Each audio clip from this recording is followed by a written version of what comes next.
Well, we did it. Yep, that's it. We did it. We hit 200 subs. Thank you guys so much. I appreciate it. It's been a hell of a journey just to get here. Never thought it would be this hard. I know it's not a lot of subs. It's only 200 subscribers, but holy shit was it difficult to get here. So thank you so much. And to all the audio listeners across the globe, we see you too. Appreciate it. From the bottom of our hearts. Can't say thank you enough. Enough about that later, though. Or we'll more on that later. Whatever, you know what I'm saying. This episode of this podcast is sponsored by, you guessed it, Shooter Lube. Join the revolution and go to shooterlube.com to save 10% by using promo code SINGER at checkout. Shooter Lube is America's best gun care system. Military-grade cleaning solvent with the new technology has you cleaning your gun better than ever. The new solvent is designed to penetrate deep into the metal, cleaning carbon buildup in less time than other leading solvents. You can feel good knowing you're cleaning your firearms with a product that passed military testing. We set new standards, and your firearm maintenance should not be banished to the garage or outside because of the harsh chemicals and smells that other solvents use. No, Shooter Lube military-grade weapon solvent is simply the best. It's odorless. There's no water. It fully evaporates, leaves no residue. There's no hazard ingredients per the EPA. Has a high flash point, non-corrosive, does not freeze, and it's non-flammable. Stage 2 is the extreme weapons oil. Standard gun lubricants and CLPs, that shit's outdated and a thing of the past, you guys. Shooter Lube extreme weapons oil is different. With the new cutting-edge technology, we're creating a new level of gun lubrication and protection, unlike many others that just sit there on the surface. The extreme weapons oil from Shooter Lube penetrates deep into the pores of the metal. It forms a bond on and in the metal that does not wipe off, wear off, melt, or evaporate with heavy use. You can feel confident using your weapon to its fullest potential, knowing that it's fully protected from wear and corrosion. It's biodegradable, non-flammable, non-toxic, 100% synthetic. I'm Mike Tyson. Low odor, non-staining, rusts and corrosion protection, and it reduces wear and friction. They are also offering free shipping on all orders over $35 with a 100% money back guarantee. If you are not satisfied, hit them up. They will give you your money back. And make sure when you join the revolution to use Singer at checkout so you can save 10%.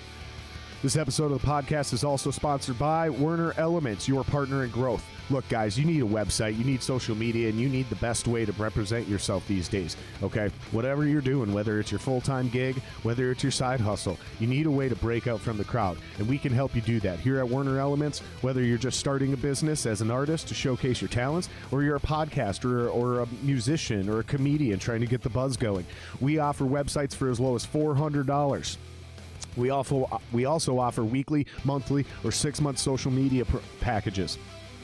Sorry, I fucked that one up. We also offer weekly, monthly, or 6-month social media management packages. Let your business work for you. Mention promo code SINGER and get 10% off your first contract with us. They offer free consultations as well, you guys. So hit up Werner Elements. That's WERNER Elements.com. And make sure, after your free consultation, when you go to sign that contract, make sure you mention promo code SINGER and save 10%.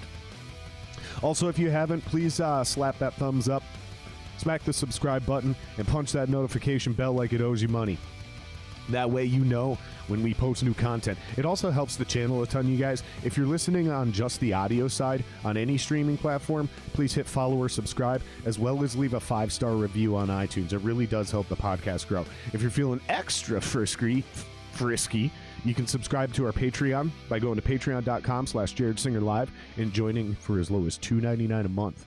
You can also follow me anywhere on social media by searching Jared Singer Live everywhere. And we did also just launch our new website. So if you guys want to check out the new website, hit me up to book the podcast. If you want to sponsor the podcast, if you want to come on the podcast, if you want me to come on your podcast, just go to jaredsinger.com and hit us up there.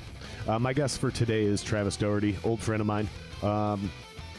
Interesting, it's not like we're personal buddies and we hang out all the time, but I've known this dude for a long time. He became a fan of a few different bands that I was in, and you know, he was just one of those dudes that was so cool and such a pleasure to hang out with. He ended up becoming friends with pretty much every band I was in and all the members of the band, so much so that if I remember right, he actually ended up going on tour with one of my bands after I wasn't even in it anymore.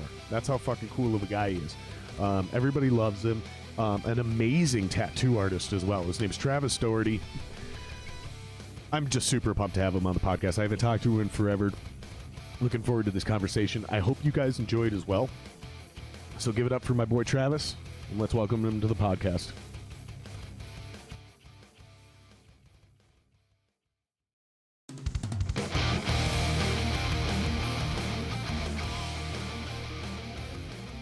And we're live.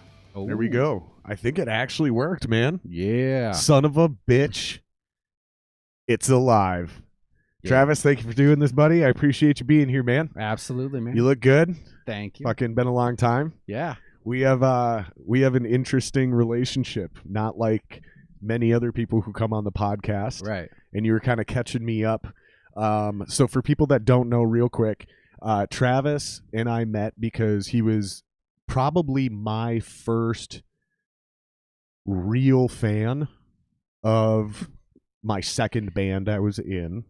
And then you were just such a cool dude. You ended up becoming friends with almost all of my band members in every band I was in. Yep. And I think you even ended up going on tour with Dying Euphoria after I wasn't in the band. I wish I went on tour, but I didn't. It would have been awesome. I think it was somebody else then. I can't remember who it was. But nonetheless, so how did you get to Minnesota? Because you're not actually from here. You're actually from Iowa. Yep. So what brought you to Minnesota in the first place, and when was this? So, math. No, I think it was like 2005-ish. I had actually moved from Iowa with a girlfriend and was living in South Dakota, and came up here for an Atreyu concert at the Quest. It was actually on St. Patty's Day. They were with Unearth, Walls of Jericho. It was just a crazy show. And I met some people there. And how old were you? I don't know, 23. Okay, so you're an adult though. Yeah. Yep. And yeah, I was an adult listening to Atreyu. Thanks. I didn't mean it like that. Yeah. But yeah, so I came up there and like, is that the first time you'd ever been out of Iowa? no, I always came up for like Ozfest and shit okay. like that. I had cousins that live up here, and I would always stay with them. And I came up and got talked, like I was just telling people that weekend, like, you know, what I wanted to do with my life. Like, I have a degree in graphic design. I don't use it. I want to be in a band. I have a guitar. I don't use it. Like, I don't know how to use it, you know? And they're like, you should move up here. Like, everything you want, there's so much opportunity. For sure. And I was like, yeah, I should. So I talked to my cousin. He's like, yeah, you should totally just call your girlfriend, break up with her over the phone. I was like, but all my stuff. He's like, that's just shit. You can leave that there, break up with her. I'm like, I would not do that. We've been dating for like 3.5 years at this time. And I'm like, there's no way I could do that. So I drove back and broke up with her. And I don't know. Get my 2 weeks at my job, and I made it 3 days and was like, shit, I'm moving to Minnesota. Like, everything's there. There's nothing keeping me here. And yeah, so that's how I got to Minnesota. Nice. Concerts.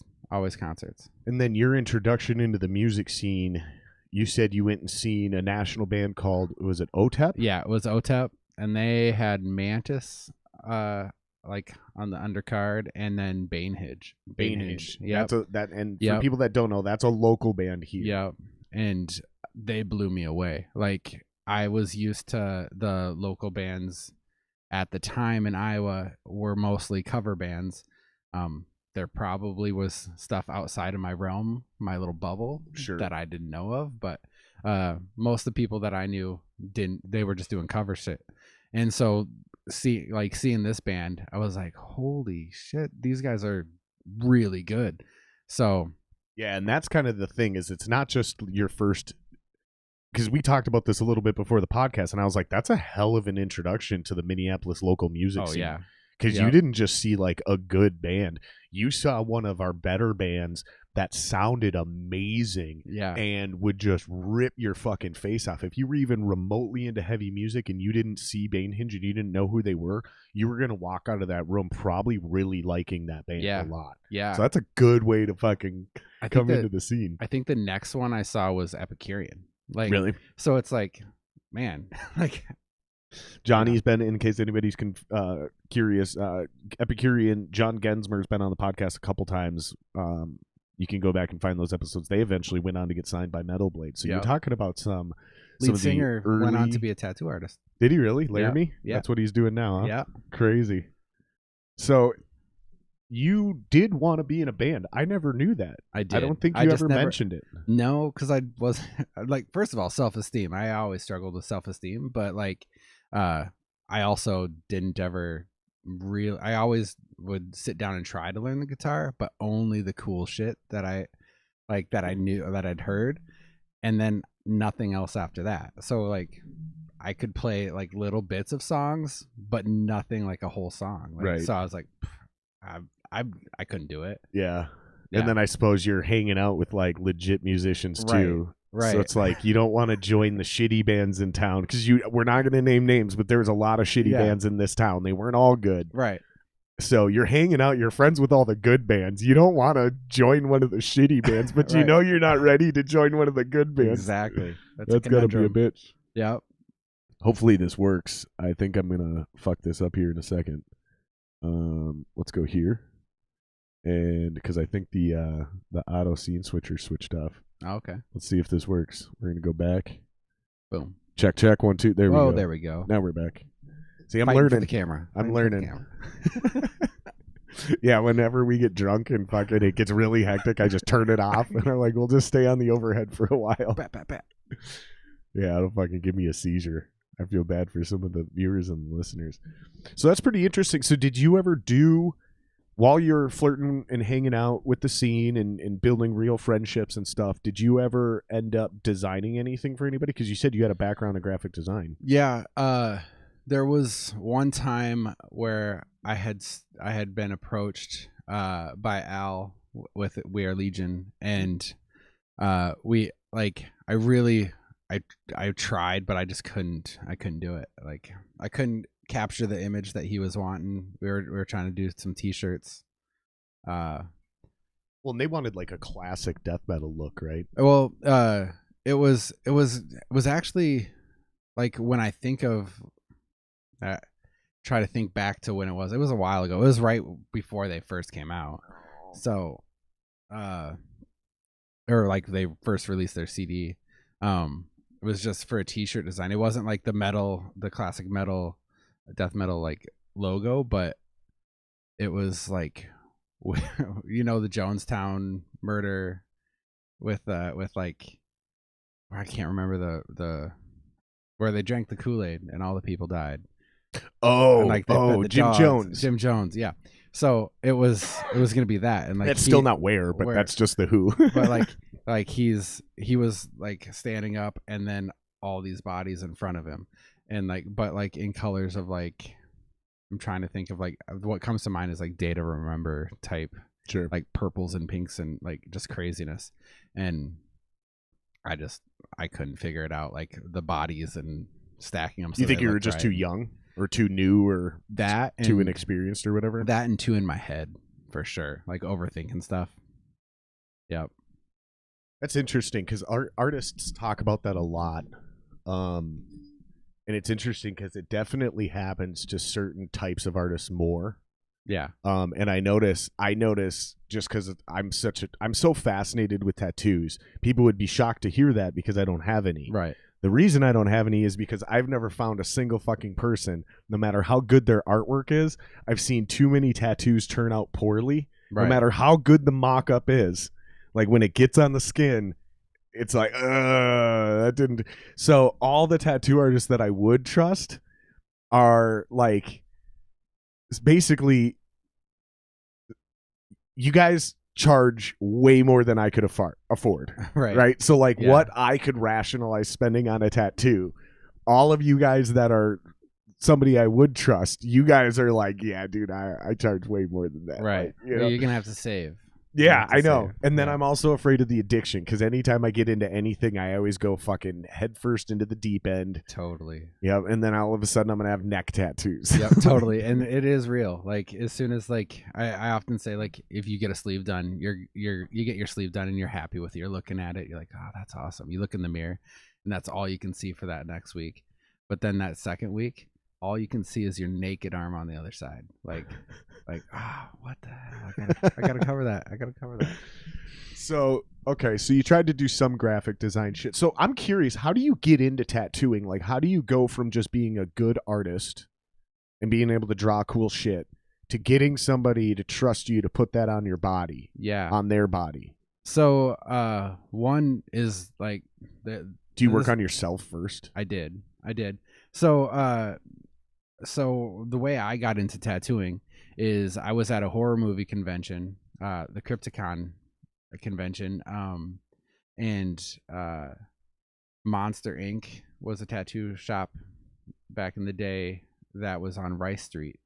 Now they're in White Bear, I think.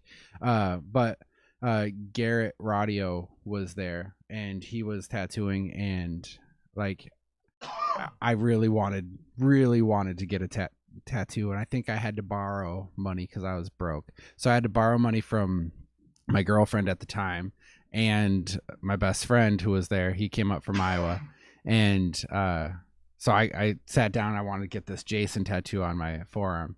It's not there anymore. Oh, it's not there anymore. I got this Jason. It was a Jason mask, and then Kane Hodder, who played Jason, was there. So I got his autograph, and I got his autograph on there too. And so I'm sitting there getting tattooed by Garrett, and I'm watching the process. And like I'd already had a tattoo at that point, but which is also already covered. Really? But yeah. But I'm watching him do this tattoo and like set up for it, and like actually paying attention to it, and I'm like, oh shit, I could do this. Like it's really dumbed down. It's like he's tracing this. You put a tracing on this on the skin, and then you trace it, and then it's like paint by numbers or a coloring book. Like it's definitely a lot harder than that, but in my mind as an artist, I was like, I can figure this out. Sure. And my best friend is always like, he's like the coolest best friend. He always has like pushed me. Like he's always been like, dude, you should be making paintings and selling them. You should like, why are you doing these shitty jobs when you could be an artist? And I'm like, I don't know, because this is how I'm making money.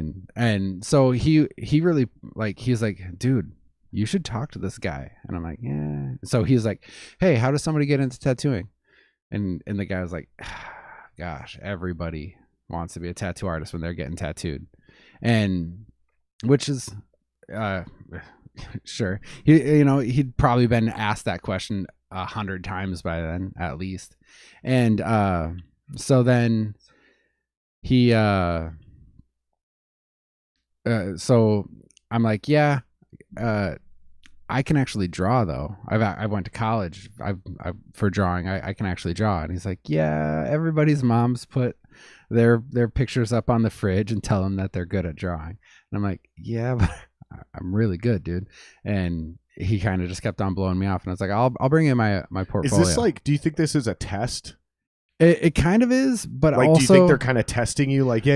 Everyone says that, and they're without doing like a formal job interview. Okay, son, tell me why I should hire you as my next apprentice. They're like, yeah. I'm sure you can draw. And I'm wondering if like they're just trying to get you to show a little fucking initiative. Come back, fight for it a little bit, sell yourself. Yeah. Let me challenge your ego a little bit. I think it's part of that, and then also just that he's had this happen so many times of like someone like, oh, check out my drawing, and you're like, what is that? That's terrible. That looks like shit. So then the next thing the next day I bring in my sketchbook. He's like, oh shit, you can draw. And I was like, yeah, I told you I could draw. And he's like, well, maybe come start hanging out at the shop and hang out there for a couple months. If we like you, if you like us, maybe we'll apprentice you. Are there any tattoo artists that don't have tattoos? Oh, I hope not. There's you know what I mean though? Yeah. Because like going to a dentist with no teeth. There's like dudes in Okay, when you say it that way, that sounds absurd. A dentist with no teeth, that sounds absurd. Right. But there's plenty of metal musicians who don't listen or even like metal. Right. There's plenty of drug dealers who don't do their own drugs, which is smart. You know, I'm just saying there's plenty, like Leo Fender didn't even play guitar. Right. Most people don't know that. But Yeah. the guy who invented Fender guitars couldn't even tune a guitar, let alone play it. Oh, did you know that's that? crazy. I did not know that. The reason he was so good at making guitars is because from day one, he listened to the people who were playing his guitars. Yeah. So he would like make guitars and then take their feedback. Oh, Yeah. people didn't like this. Let's fix this. Let's do this. So I'm curious if there's any like that. I'm sure. Because here's what I'm getting at. My wife is an incredible artist. Yeah. And not saying she should be a tattoo artist, but I'm wondering, like, well, she doesn't have any tattoo. I mean, she's got like a couple. Yeah. But nothing major. And I'm like, man, I wonder, like, yeah, how do you start as an apprentice? So you got to be able to draw a little bit. Yeah. Obviously. Yeah, it's a good idea. But like other forms of art, what is the real challenge? Is it the shading? Is it the working? Is it the skin? Because skin isn't paper. There's like, a what bunch makes of it things. so? Because here's what I'm getting at. From the outside looking in, I personally think like high end, the best of the best tattoo artists are arguably just some of the like best artists, period, like in the world of all time.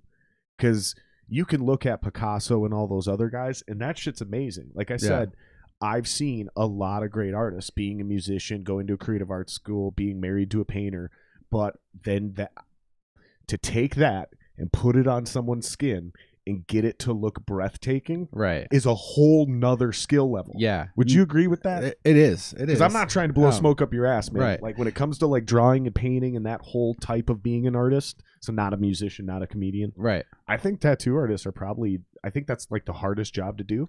And when you're at the top of that game, I think you're probably one of the best artists in the world, period, of any version of it. Yeah, there's a lot that goes into making good tattoos for sure. Like, what's the biggest challenge though? What makes it so difficult? Oh man, it could be, for me, is probably like self-doubt. Like getting in my head and like overthinking stuff, like I was saying earlier. What makes you get in your head and overthink things? Is it the permanence of it? Is it the fact that you can't erase it? You can't throw this painting out. It's forever. That it's I guess I'm trying to think here, is like, not trying to put you on the spot. No. I'm just fascinated with this. Right. Like, because it's a different kind of art. You know, when is. I'm a musician, when a comedian gets up there, when even my wife, who's used to commission, $15,000 paintings, or get commissioned for, $35,000 paintings and shit, like, if they don't like it, worst case is we just redo it. Right. Now you can do that on your mock-up too, but once it's on their body, you're fucked. And you talked about you have tattoos already covered up. Yeah, you a lot of them. So what gets you to get in your head in the first place? It's like I've wormed a lot of that out through my consultations. You spend more time actually talking to the person. Technology right now is great. Like on my iPad, like I have an app where I can superimpose the image on your skin and like show you like the difference of sizes, the shades, how dark to go with it. So it's like an AR thing. You like, it uses a real camera, their real arm. Yeah, you can just stencil an image over it. Yep. And so like some augmented reality shit. Yeah. Amazon has that when I go to buy a lamp. It's like, look at this in your room. Yeah. You're like, wait, what? It's like, take a show already us, have pictures show of us your where room. you're gonna play it. Or Yeah. place it, and you do, and then all of a sudden you tap it and it pops the lamp there, and you're like, oh, that does look good. Right. Bye. Yep. That's how we're doing tattoos now. That's amazing. Yeah. That's so it makes genius. the self-doubt a lot, like, because a lot of it's like, if you don't get enough information from the person that wants the tattoo, like, you're like, well, maybe it should be bigger, or maybe I should throw this in there, or maybe I should add this, and you overthink it. And a lot of times that's why you got to spend that time in that consult and really hammer out of what are you looking for in your tattoo? What is it supposed to say for you? What is it supposed to represent for you? So some of that fear and that getting in your head can come even before the mock-up happens. Yeah. Because you're still going to stencil things out and then put it on somebody's arm. Yeah. So they can still even vaguely see it past the AR. Yeah. I know it's not colored, and I know the lines aren't perfect, but Right. but they can still kind of see it. So you can kind of, you're saying, and So- I assume you're not alone on this. I assume, because I've heard this on some of those TV shows we talked about before the podcast. Yeah. Like we mentioned Ink Master and some of those other ones. And Yep. yeah, guys will freak out. But those are competitions too. There's Yeah. like real pressure on them. Yeah, So there's that's- pressure in there. I'm trying to read between the lines That and and like the really editing. get The inside editing the on head those of it. ones. Right. Like, but yeah. So there's different things too of like people's skin, like skin types. Like if they're older, thinner skin, it's more frail. It like kind of tears, you know. Really? So you have to approach that What with happens a softer when a skin tears? like it's like really old skin is like papery. I don't know, like where it gets traumatized way quicker than younger skin. So you have to slow down. You have to be more careful with it. What happens it when also- it gets traumatized or whatever? Well, it like if a tattoo gets too traumatized, that's when you're getting those scabs, like a real scab. Like a lot of tattoos are gonna flake off and stuff like that. That's normal. But like when you're getting like thick scabs and stuff, that's not normal. That's usually like there's spots on you, like you got thinner skin on your elbow ditch and stuff, and it's always moving. Sometimes that can scab, and that's a little bit more normal. But like if it's on your forearm and you got a big, thick, crusty scab, something's wrong. Like And that's usually the tattoo artist. It's usually it could be that there was a barb on their needle. It could be that they just kept on going over that same spot over and over and over and just overworked it and tore it up. Or it could be that you don't take care of your tattoos.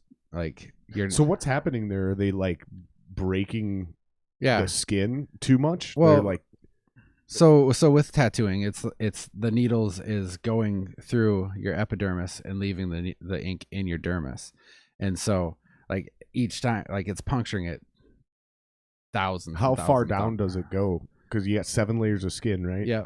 So it go all the way down to the through the epidermis into the dermis, and it puts it into the so dermis. below the 7th layer. Yeah. So you're actually looking through all of your skin. Yeah. And there's microphages. Sure. Like so those attack the ink particles, and that's actually what holds them together. No shit. Yeah. Okay. So if you abuse or traumatize the skin, you're saying it's not just poking through and depositing that ink there. What is it? Is it like raking and like slicing the skin open? Well, it could be, yeah, as you're going through. And then what? It mixes with blood? I'm trying to Well- figure out what the hell you're talking about because I've seen this Right. and now I'm curious. I mean, it's always going to mix with blood. Like when you poke holes in the skin, it's going to bleed. right. So that's going to happen. But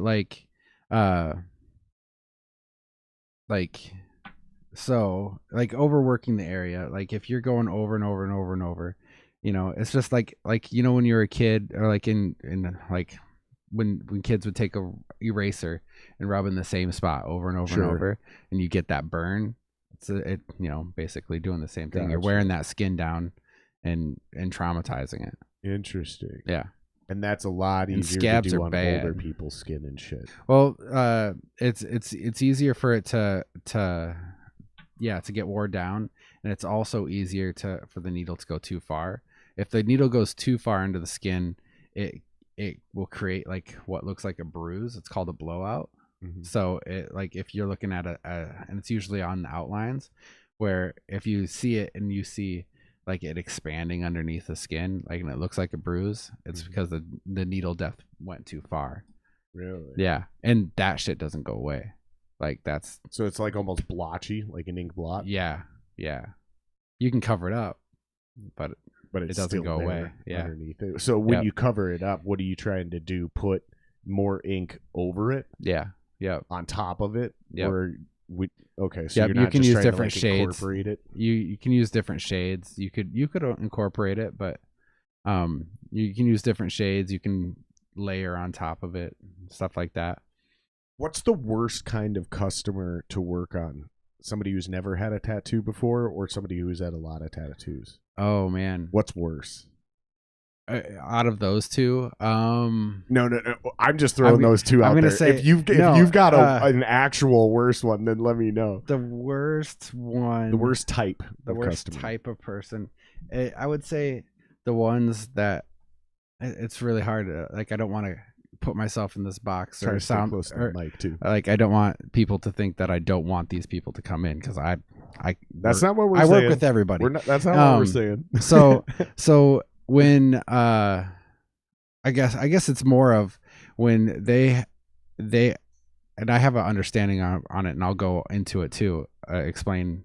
But like when someone comes in and they have this tattoo design that they've wanted for so long, and it's somebody else's tattoo, and they're like, I want this on my arm, and like that's a really cool tattoo, and I understand that you've wanted this for a long time, but that person that is in that picture, they paid somebody else for that tattoo. Like it was designed for them. Like I can recreate you something that is going to be close to it, but I'm not going to rip off that tattoo. I'm not going to jack that person's art. Like, so that, and there's people that are really, really like, they won't budge on that. Like, no, this is what I want.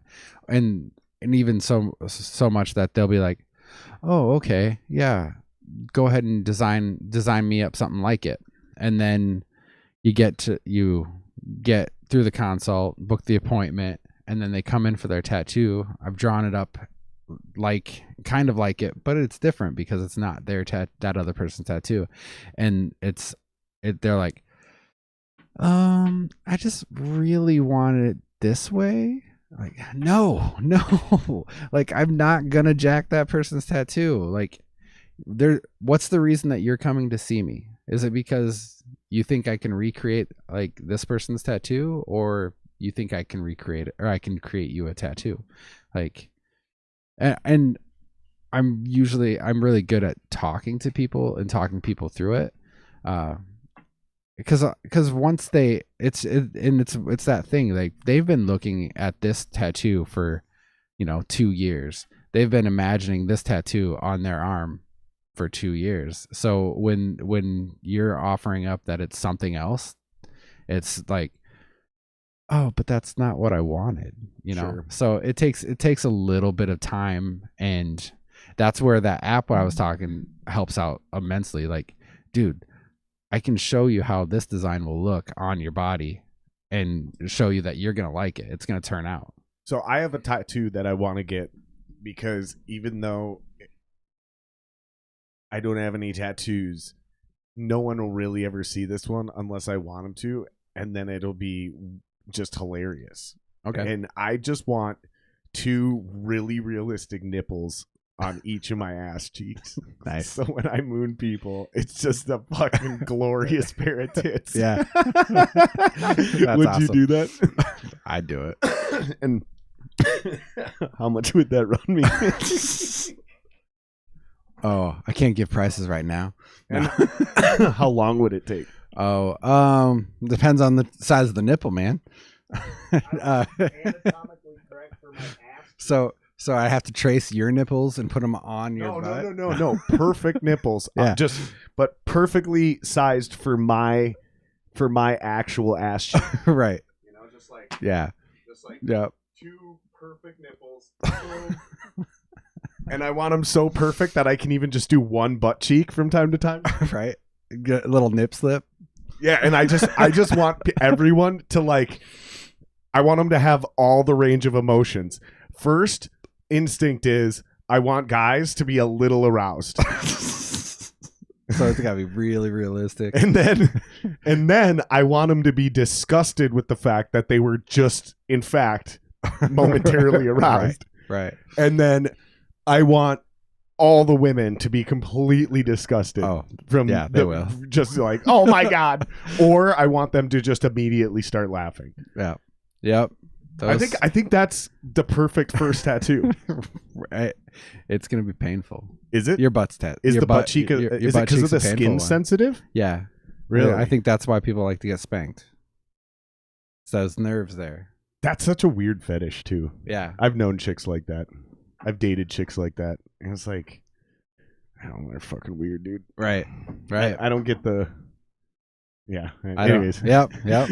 Don't need to go down that road. But yeah. Oh, it gets worse. I've dated Right. kinkier chicks, but yeah, that's a funny tattoo. There's another funny tattoo that I did. It was my brother-in-law's best friend. He's like, I want you to tattoo love handles on my love handles. And I'm like, what? So they're realistic looking handles that have the word love on them, and they're on his love handles, and like they look realistic. So like there's a drop shadow, like so somebody's grabbing his love handles. that's amazing. I'm like, that's awesome. Pretty good. That's pretty good. I think one of the best ones still to this day is Steve-O getting a picture of himself on his own back. Yep. That's pretty good. Yep. That was a great one. That's an original for sure. I did this. So there was this tattoo I did on a guy's butt. It's a lot of times the butts are the funny ones. This guy came home on leave. It was his first time coming home. And he comes home and he's feeling super tough, and he's like, he's drunk with all of his friends, says, if any of you can make me tap out, if you pay for my next tattoo, I'll get it. And of course he tapped out. And so they pay for his tattoo. He gets the Staples easy button, like this big on his ass, like realistic, like glare on it, so it looks like he can push it. And then he has to go back. He has to go back to the army, like communal showers with the easy button on his ass. Right? That dude, in a very non-sexual and non-gay way, is now going to get smacked on his ass for the rest of his time in the military until he fucking moves off base. It was great. Then another one I had was so I'd been tattooing a guy named John, and we had done a sleeve on him.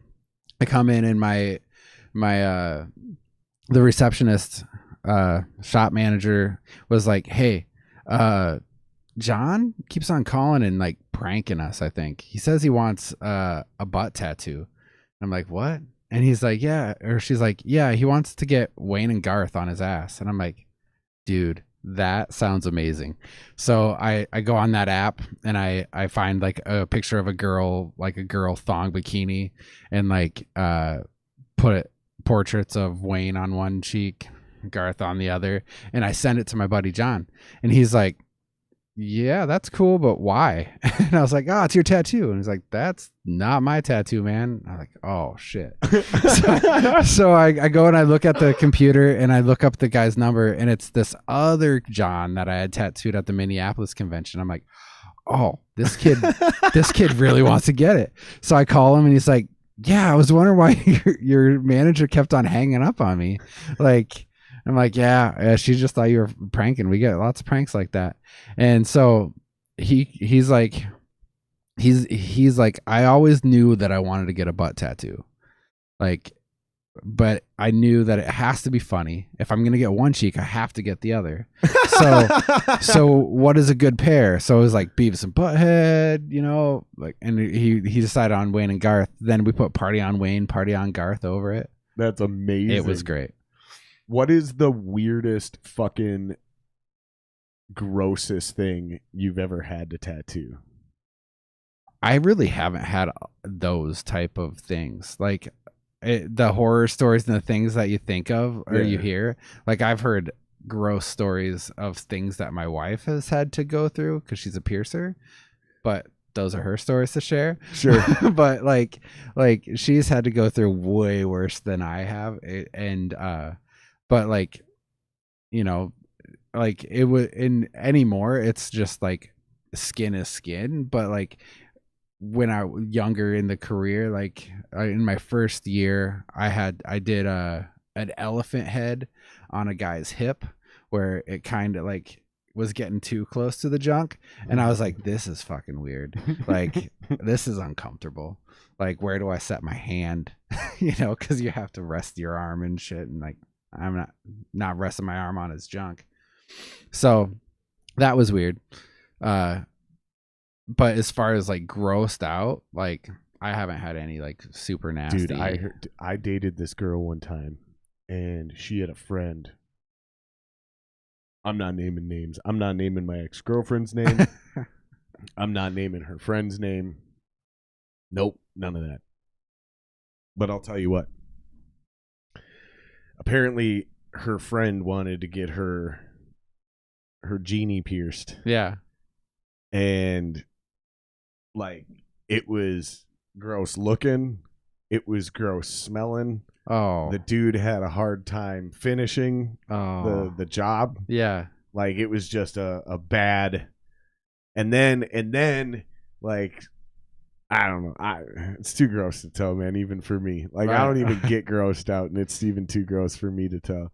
But, yeah, I've heard those horror stories, Yep. and it's like, yeah. Do you refuse people? Like, that's the other question I had is, like, do you ever be like, I'm not doing that fucking tattoo? Yeah. Yep. There's people. What's there's, your line? Oh, I'm not gonna do any like hate tattoos, like like Nazi shit, Sure. like that type of That stuff. seems obvious. Stuff that's not gonna that I just don't stand for. My buddy you know? Matt owned a tattoo shop, and he refused to do neck tattoos. Yeah. And I was like, why? And he's like, because I'm not going to be a part of some idiot ruining his life. Right. It Yeah. was literally, that was the extent of it. Well, that's And then, good. another one was no Old English lettering. Oh yeah. Because they were just sick of doing it. Well, it's funny because a lot of people don't know what Old English lettering really is. Right. So they come in like, I want this name in Old English. They want script. They don't want Old English. I'm like, Right. you want that big blocky letter? Like, no, I want Old English. Like, no. Like, You want script? Yeah. you want script. That's so funny. Yep. You ever get anybody that comes in with like a massive plan and it's completely unrealistic to get done? Oh, So yeah. you have to like talk them off the ledge and be like, dude, this is like 12 Yeah. 8-hour sessions. Well, bro. it's a lot of it is, people will come in and they have they have this tattoo and they're investing a good amount of money in this tattoo. And so they're like, I want a half sleeve and I want all these things in it. And it's like, we got to trim this down. Like, you can't cram all your tattoos into one because it's Right. too much to read in one little spot. Mhm. Like, it's not going to read well. It's not going to look good. So that's one of those talking them off the ledge and like, let's prioritize this and figure out what is going to be best for you. Yeah, that makes sense. I had a big plan. And someday I'll probably still get it. Yeah. But it's been really difficult to find somebody who I would try. I probably have to get multiple different people because it's so many Right. different styles. Yeah. I don't even want to describe it on here. I'll tell you about it some other time. But Yeah. it's super elaborate. But it's basically a chest piece that goes into a full sleeve. And it Okay. goes all the way down into my hand, like, and kind of ends somewhere in this area. Yeah. It's all religious shit, Okay. Like, Yeah. I think it's cool, but a lot of people would be like, "It's fucking stupid."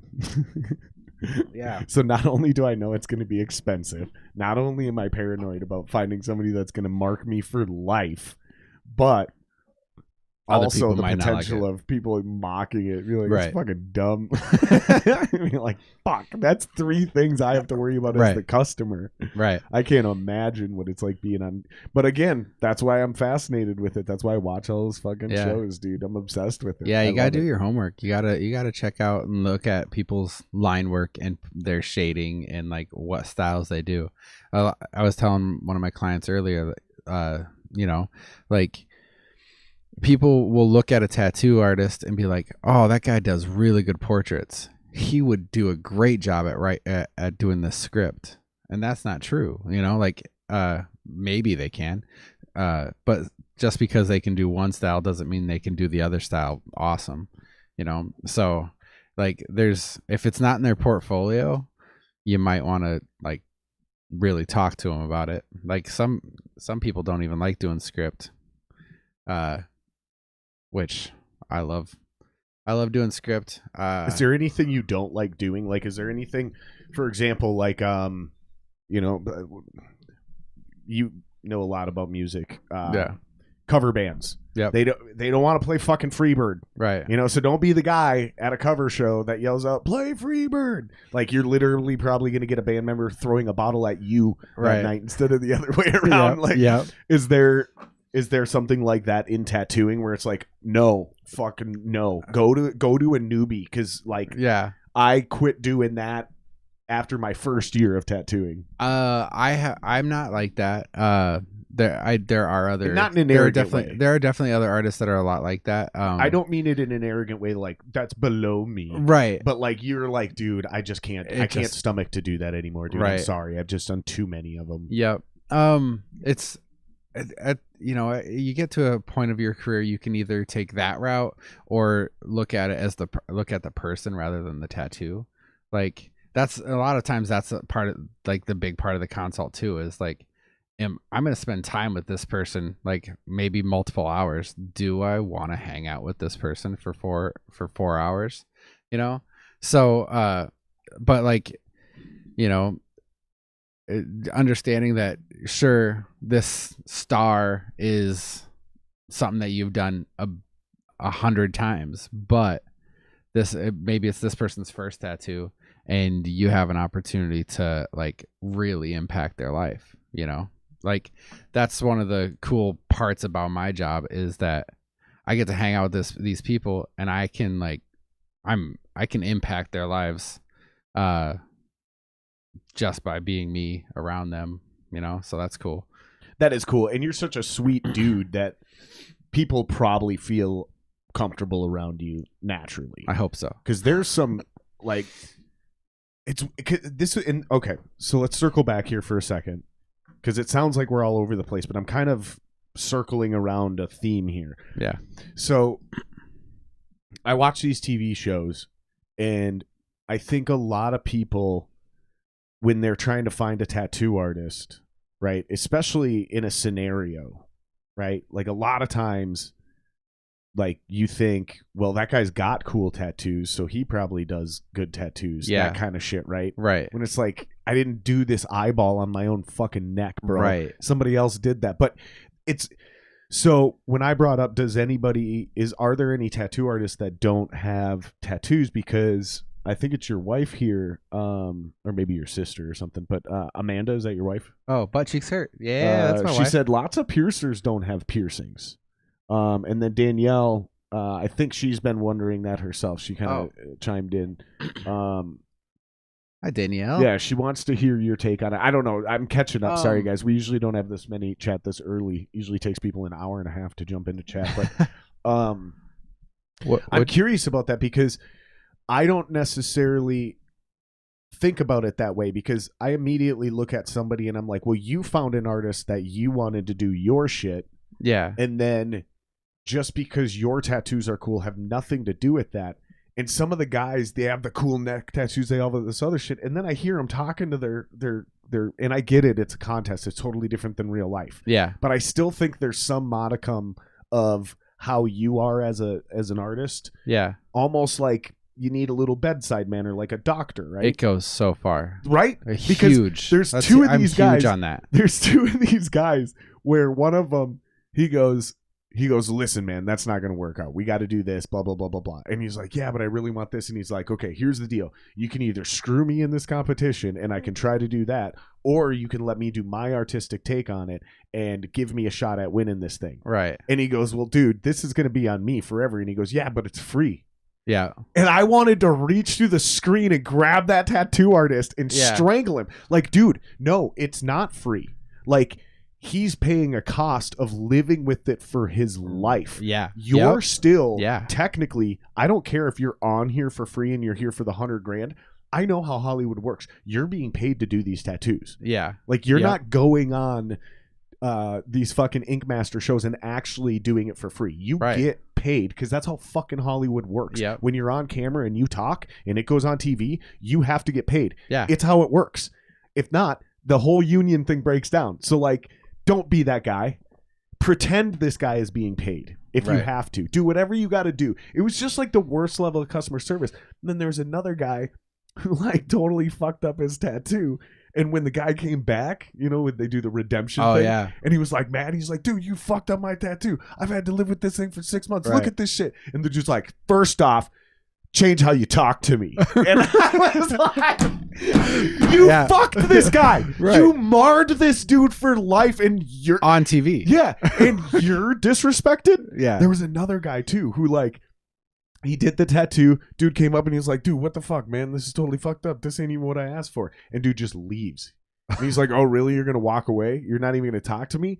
So then Dave Navarro gets him back in the room. They sit down. Dude's like, first off, I want to apologize. I was a total dick. That was uncalled for. I was just really unhappy with the tattoo. Yeah. Dude's like, well, that's cool. I'm not offended. You know, it takes a big man to apologize, but I'm not going to work on you going forward.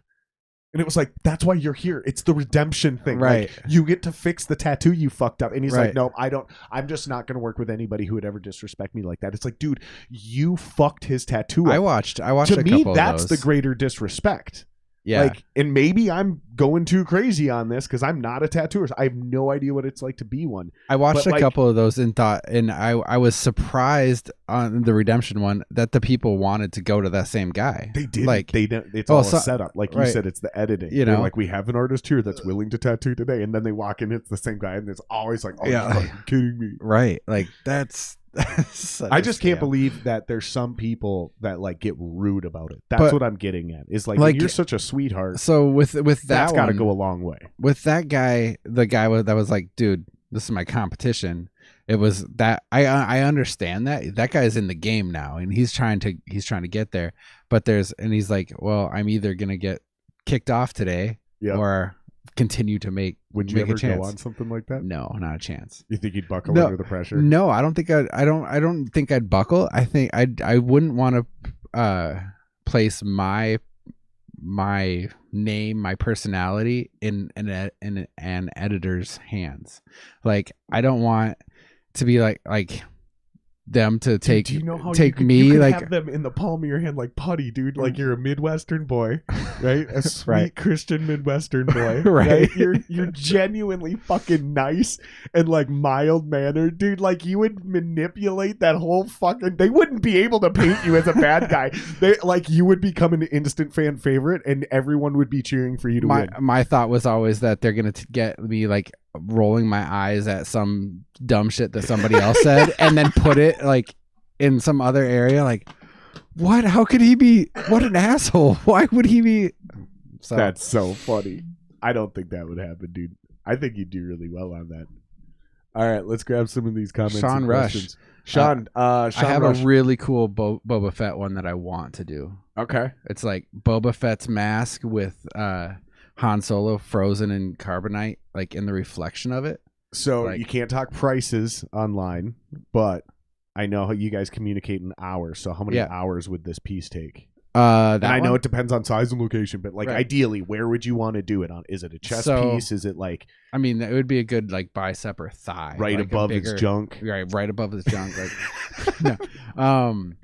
So That'd be terrifying for his next lover. I would say She'd five. be like, "What the hell is this?" I could do what I want to do with that, which is like 5 hours, like a big thigh piece. Sick. It'd be cool. That would be cool. Yep.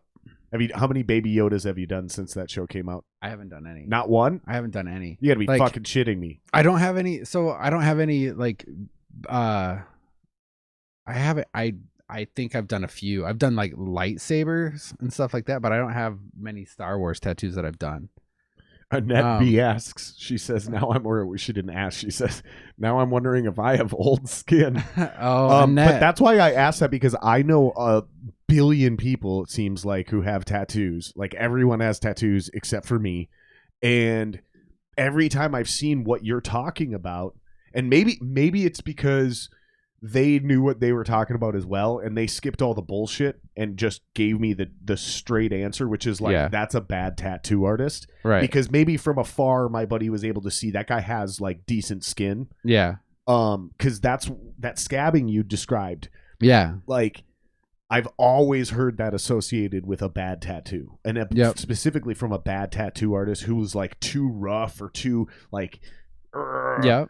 A lot of times it could be that, and a lot of times, and then there's also like all the shit that could happen afterwards, like people going into hot tubs or people letting their dogs lick their tattoos or whatever, like How dumb is it to let your dog lick your tattoo? That seems like a bad idea. it seems like a bad idea, but dogs are sweet and they want to help you and they want to clean, like they want to fix you, so they're gonna do it.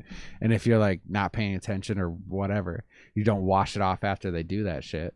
Like even if they just, this anytime you're exposing it to more bacteria. It's not toxic though, because you're putting it in your body. Right.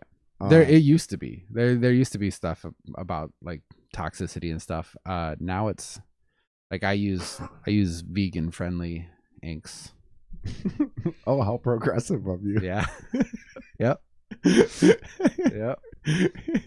Oh man, if I were my younger self, there's a bunch of super bad jokes I could have went after right there. No, that makes sense though. Like I don't know how comfortable, because like where does ink usually come from? Like where did it come from back in the day? Like octopus or something, right? Like way back in the day.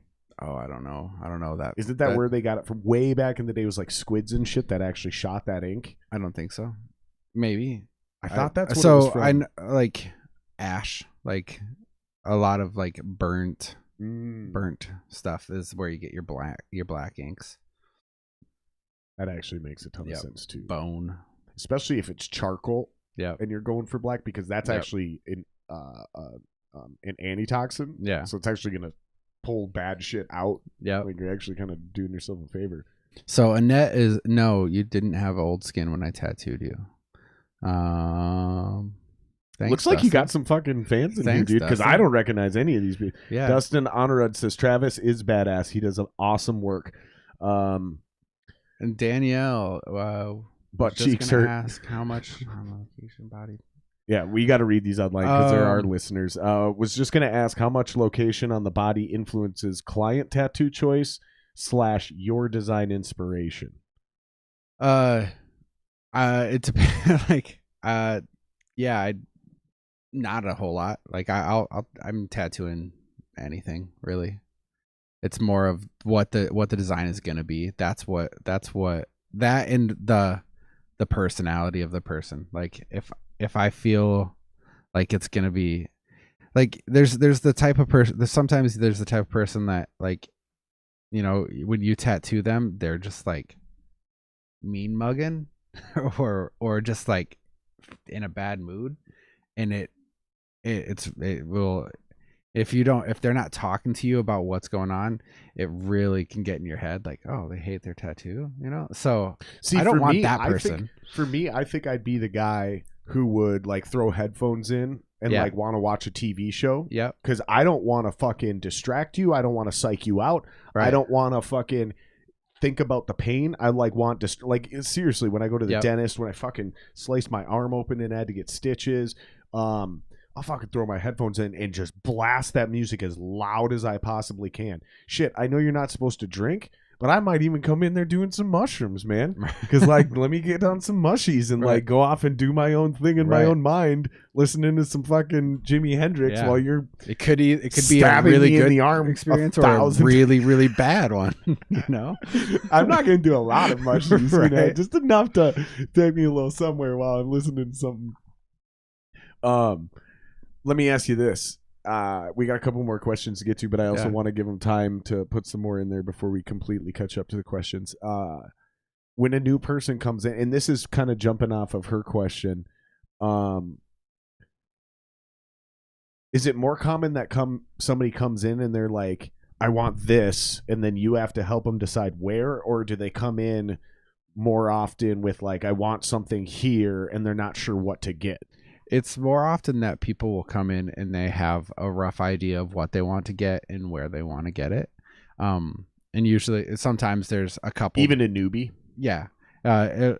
Sometimes it'll be like, I don't know if I want it on my arm or my thigh, or like it's usually narrowed down 1 to 2 places. What's the biggest mistake a new tattoo customer makes when they come to you with any of those versions of what we just presented? What's the biggest where you're like, I don't think you should do that?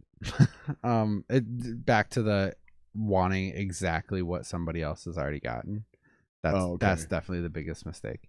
Like, you deserve to get your own tattoo. Sure. You don't need to get that person's tattoo. Get your own. Gotcha. Yeah. Okay. Oh yeah. Okay, we are caught up on the questions. Okay, these are all just statements. All people telling you how great you are. Get over it. Thanks, wifey. There's Thanks, a bunch Casey. of people in here. I appreciate you guys watching and hanging Yeah. out with us. Please hit subscribe. Yeah, Help support thanks, us guys. a lot. If you're annoyed by this podcast and you don't want to watch past today, just don't hit the notification bell. Right. But slap But that still sub button. subscribe. But slap that sub button. We're still trying to grind to 1,000. So then we get paid by YouTube. Yeah. Then I don't have to worry as much about sponsors and all that other kind of stuff. I can actually just kind of do the deal. And I get paid organically from that. Just makes my life easier. This is all I'm doing now. Today's I refuse podcast to go is back to brought work. to you by this mustache. I seriously, though, I refuse to go back to work just because when the government decided I don't get to work anymore, it gave me a tremendous amount of anxiety Yeah. with the crazy chaos of COVID Right. and the unpredictable future of it. Like, okay, I can go back to work now. And then what is it going to be? 3 months and then I'm laid off again? 6 months and then I'm laid off again? At what point in time does the entire industry collapse? Right. I need to build something long term. Definitely. So if I do go back to work, it'll only be part-time ever again. What were you very doing? part-time. So most recently, Yeah. I ran a press break. I Okay. was making really good money. Yeah. Like, I was killing it. And technically I was essential, but none of our customers were. Right. So our fucking customer base dropped off, and the place is down to a skeleton crew. We had like almost 20 employees, and I think they're down to 4. Yeah. 4. And one of them's the That's insane. owner. Oh. You know what I mean? Like, Yeah. that's... So I just...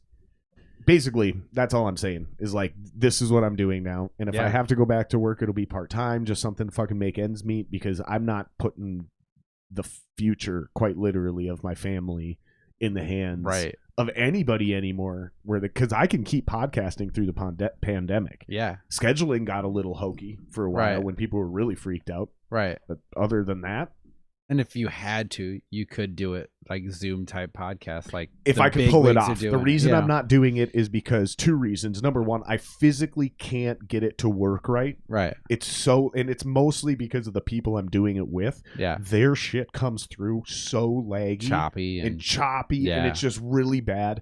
And then number 2, even when it's Rogan or the high-end guys, there's just really no way to do it at a high level and make it good. Right. It's weird. It's awkward.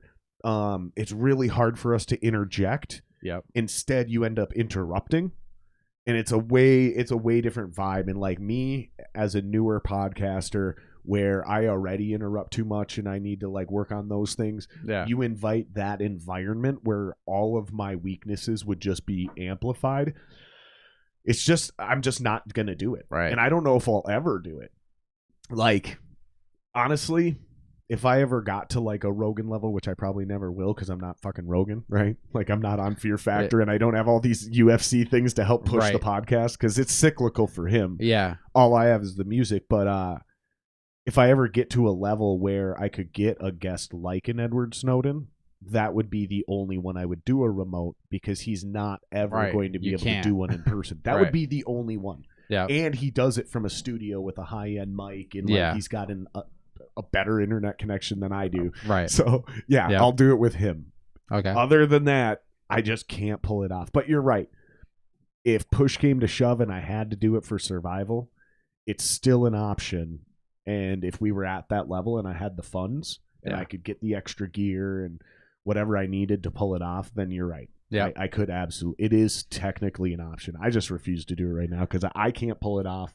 And they're just not good, dude. It seems like a way better experience to be here, actually here, you know. So I think it's better for you guys, but Totally. the biggest thing is the viewers, the listeners. Like, Yeah. it's better for them, yeah. especially the viewers, because when they watch, it feels like they're here with us. Yep. The listeners, sort of, they sort of feel like they're here with us, but when you do the remote ones, nobody feels like they're in that room. Right. You feel like you hacked someone's Skype call. Yeah. Which I guess is fine if that's what you're going for, but I don't know. It's one of those things where it gets really difficult to to balance the lack of skill and talent I have as a podcaster versus the tech limitations that are also involved, if that makes any sense. Yep. I think that's the simplest way to explain it. Yeah. Because even Joe Rogan, I don't even like watching the remote ones with Rogan. Yeah. Like, for example, he did one with Patton Oswalt. Now, I'm not a Patton Oswalt fan. That dude actually annoys the shit out of me. Yeah. But there's a part of him that I do like a lot. Like, so I just keep watching shit he's in. I don't know what it is, but he always irritates me. Weird. And it's like, but I also like him. I don't know. I can't explain it. But hot damn, man. I got to admit, when I seen him on Rogan, it was like the worst. Because that's why I was like, okay, you know what? I want to like this guy. Yeah. And I don't know what it is about him that bugs me, but I'm going to keep giving him a shot because I know there's something that I like about him. So I'm going to watch this podcast. And it was such an atrocious podcast. And it wasn't Joe's fault. It's not Patton Oswalt's fault. It was because it was a fucking Zoom call. Yeah. I haven't watched Joe for a while. Keep going. I'm going to grab it.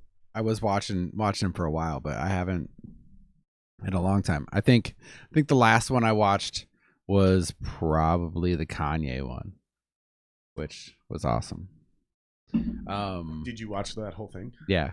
I tried 4 times. Yeah. And I couldn't make it 30 minutes. No? Every single time.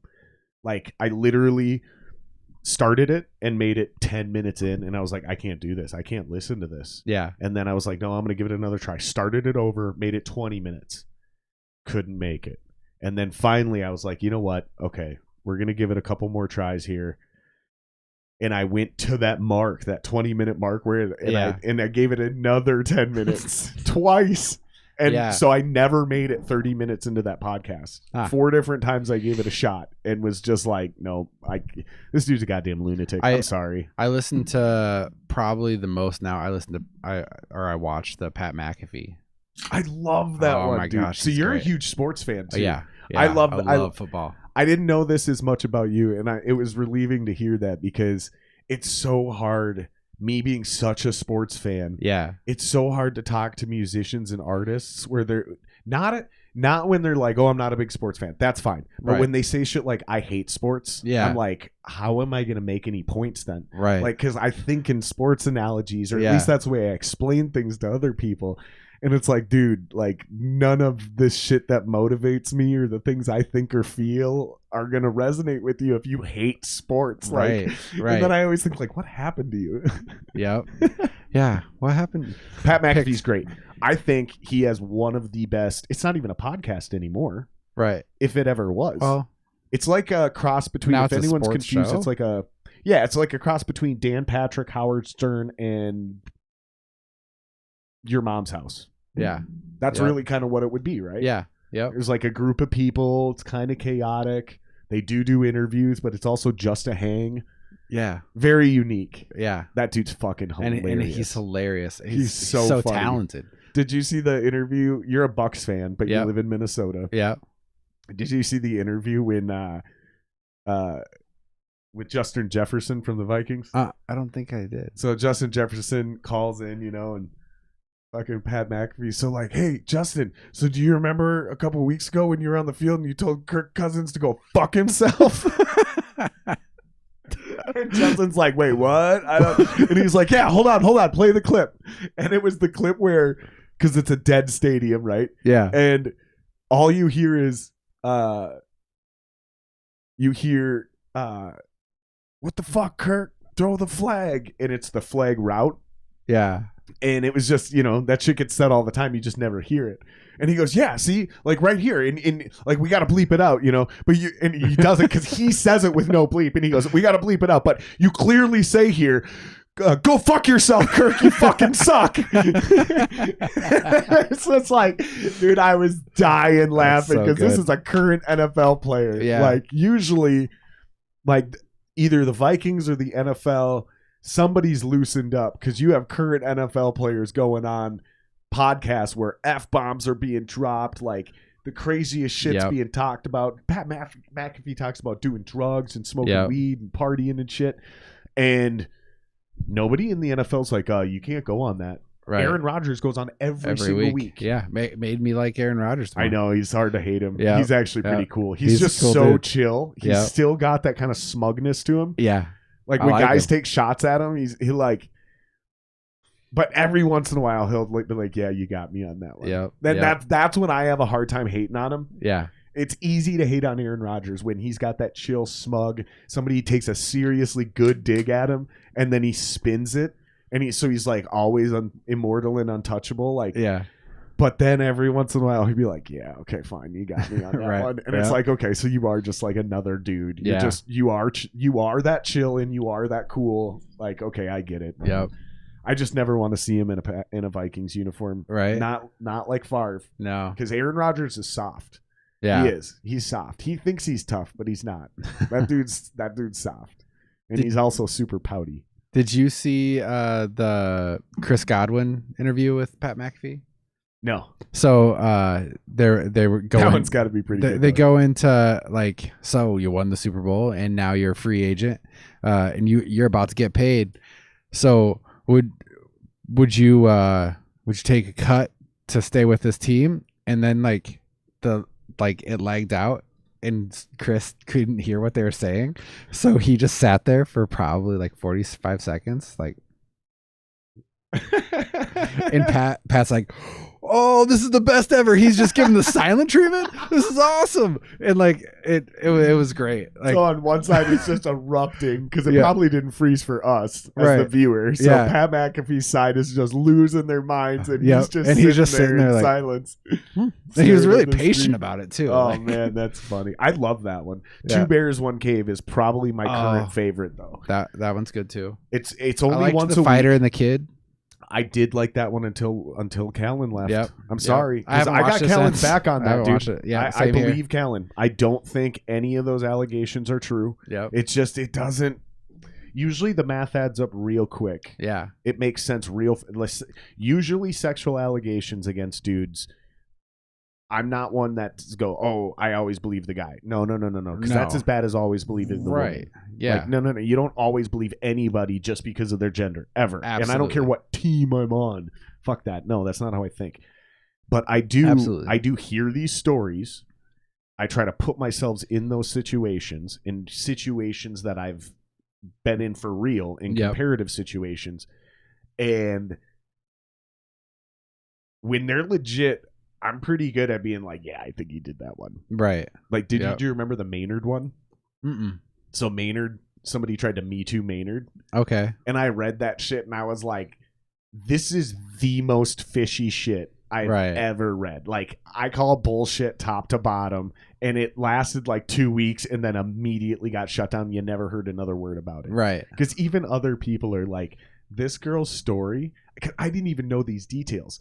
So it was basically like the way she described the story is impossible at a Tool concert. Right. She described what would essentially sound like a Marilyn Manson concert. And so anybody who's ever been at a Tool concert, fan, or crew, tour manager, anybody, they're like, yeah, that's not how it ever goes down. Right. Nope.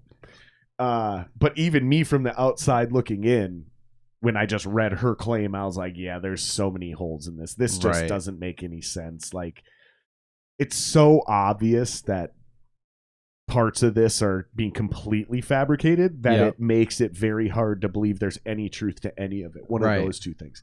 But then there's those dudes that it's like, yeah, dude, you definitely totally. Like that Chris D'Elia shit. It's like, yeah, you definitely did. Yeah. Did you hear his apology? I didn't hear the apology. Or his explanation? I didn't buy a fucking word of it. No. He's got this thing, YouTube Chris D'Elia, It's Been a While. Yeah. And it's like him 3 minutes.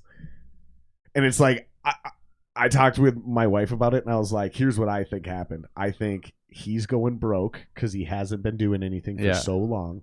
And his attorney or family or whoever was like, okay, here's what you got to do. You got to go on your old YouTube channel. You got to make a statement.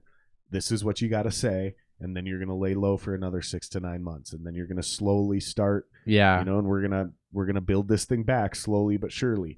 Man, I heard that fucking 3.5, whatever. I don't buy a fucking word.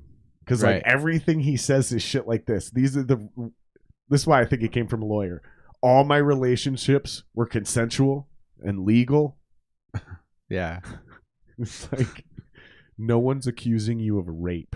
Right. People are accusing you of fucking underage girls. Right. Like, dude. And he didn't address any of that. And right? he was definitely making attempts to get with them. Yeah, you know? the whole thing was super. Fuck that guy. Yeah. And he always had a douchey fucking vibe about him, anyways. I thought so too. But, yeah, the fucking. Yeah. He had one joke I did like, and it was a regular bit. But he'd like wear sunglasses on somebody's podcast, and he'd be like, "Hey, ask me why I'm wearing sunglasses." Be like, "Oh, Chris, why are you wearing sunglasses?" He'd be like, "Cause my future's so bright." It's like that's such a douchey joke. It's still funny. Yeah. You know what I mean? Like, other than that, didn't he and Callan always go at it too? Yeah, it seemed always playful. That was but good. Like Callan would say some shit and like talk some real shit, and Chris D'Elia would always come back with like, "Hey, are you talking about your career, dude?" Yeah. That was always fun. Like he was really good at talking shit, but it was always in a super just douchey way. Yeah. That like I don't know. Did you ever see like the Paul Rudd shit that he would do for interviews? Mm-mm. Oh man, it was so great. Like, so whenever he would go on a talk show to, are you talking about Conan? Like, yeah, where you play the same Mac and Me every fucking time. Genius. It's so good. And he's like, "Okay, this is the real show, right? Like, it's not gonna be this clip." Of course, I'm done. I promise, I'm done. Like, that made me fall in love with Paul Rudd. I know, dude. That shit was hilarious. And in case anybody doesn't know what we're talking about, just Google or YouTube, whatever. Paul Rudd, Mac and Me, Conan O'Brien, longest running bit, something like so that, good. And you're gonna find it. It's absolutely hysterical. It's been going on for 20 years. As long every single time he goes on there. The only time he didn't do it was for one of the Marvel movies. Probably Ant-Man, or I don't think it was Ant-Man. I think it was one of the Avengers movies. Okay. Like Civil War or one of the other ones. That dude's so fucking funny. Yep.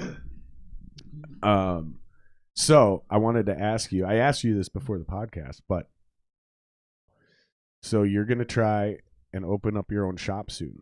Yeah. And you got a name picked out? Yep. What is it again? Zion. Zion? Yeah. So what, Zion tattooing? Zion Healing Arts. Ooh, Zion Healing Arts. Man. I hope I'm not saying something that I'm not supposed to. Uh-oh. It's a trap. Uh-oh. It's a trap. No, so my wife she's always had this dream of opening up a studio, and she opened up her own piercing studio in Roseville. Probably it would have been like 5 years ago, and maybe coming up on 6. And it was awesome. It was successful. It was exactly how it needed to be for her. Like, it was her one person shop. People loved going in there, and like her schedule was always filled. Then we had another baby, a surprise baby, and you misspoke. You missaid miracle. Miracle, yeah. He is a miracle. He's great. Dalen's the best. Not best kid. He's the best everybody. No. So then we shut that business down, and with the intent of eventually opening up another studio, and we've been moving closer and closer and closer towards it, and then with the COVID and everything and just craziness, but because I can't imagine tattooing got deemed essential. No, we shut down for 3 months. Oof. Yeah, rough. Which it was good. It was a vacation for me. Like, I've been blessed enough to not been impacted by COVID, like with close people getting really, really sick or anything like that.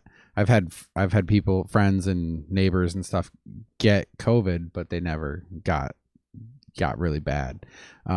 So we haven't been really impacted by it. It went from me working as much as I did a lot to being able to be home and spend time with my family and like get projects done, sit around. Me and the wife made a bar in our garage. We like totally made brewing your own beer. No, not yet. No. You'll get there.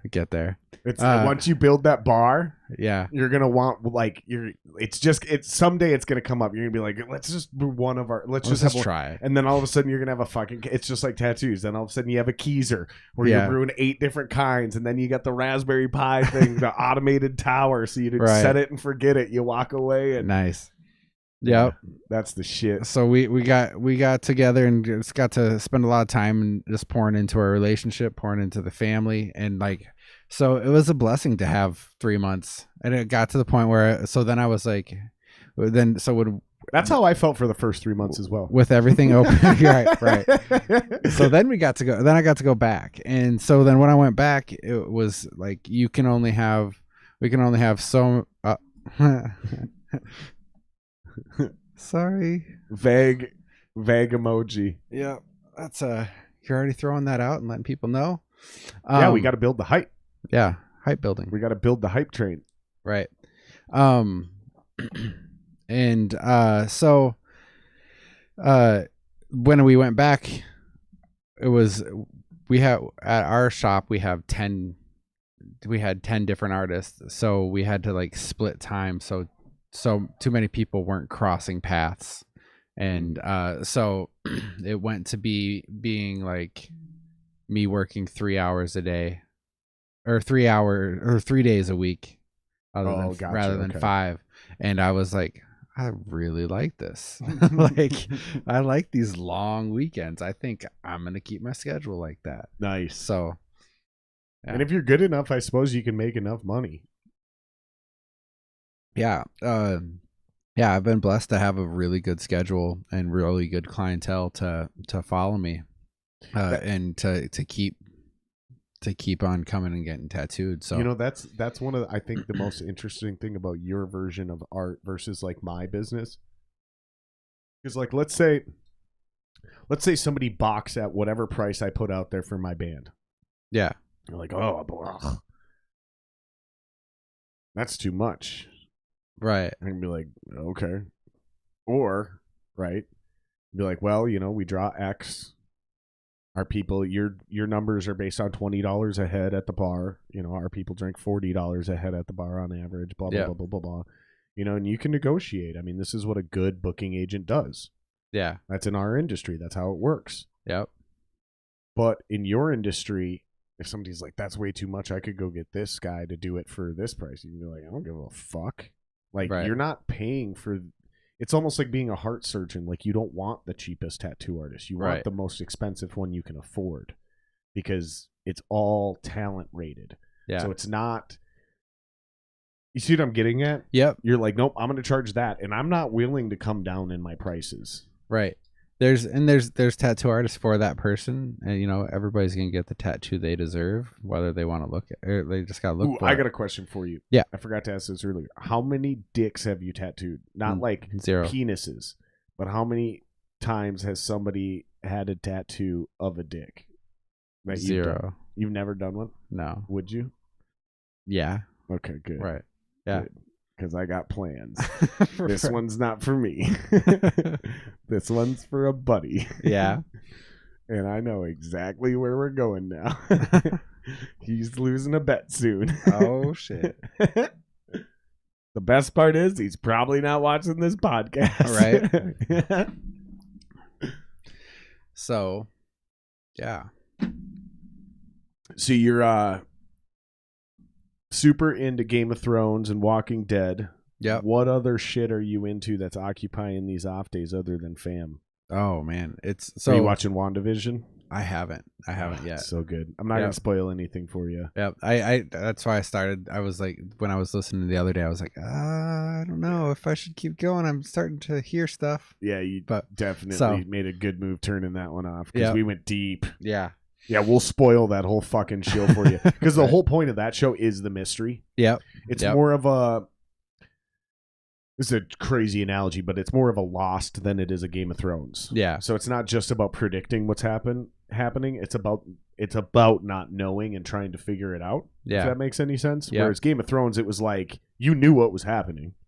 Yeah. You were still trying to predict the end. There was still some, but it wasn't really about the mystery. It was. Right. It was. That's a terrible analogy, but it actually works and it makes sense. It's just super obscure, and it only works if you've seen both those TV shows. Right. Right. So yeah, I was thinking about watching it.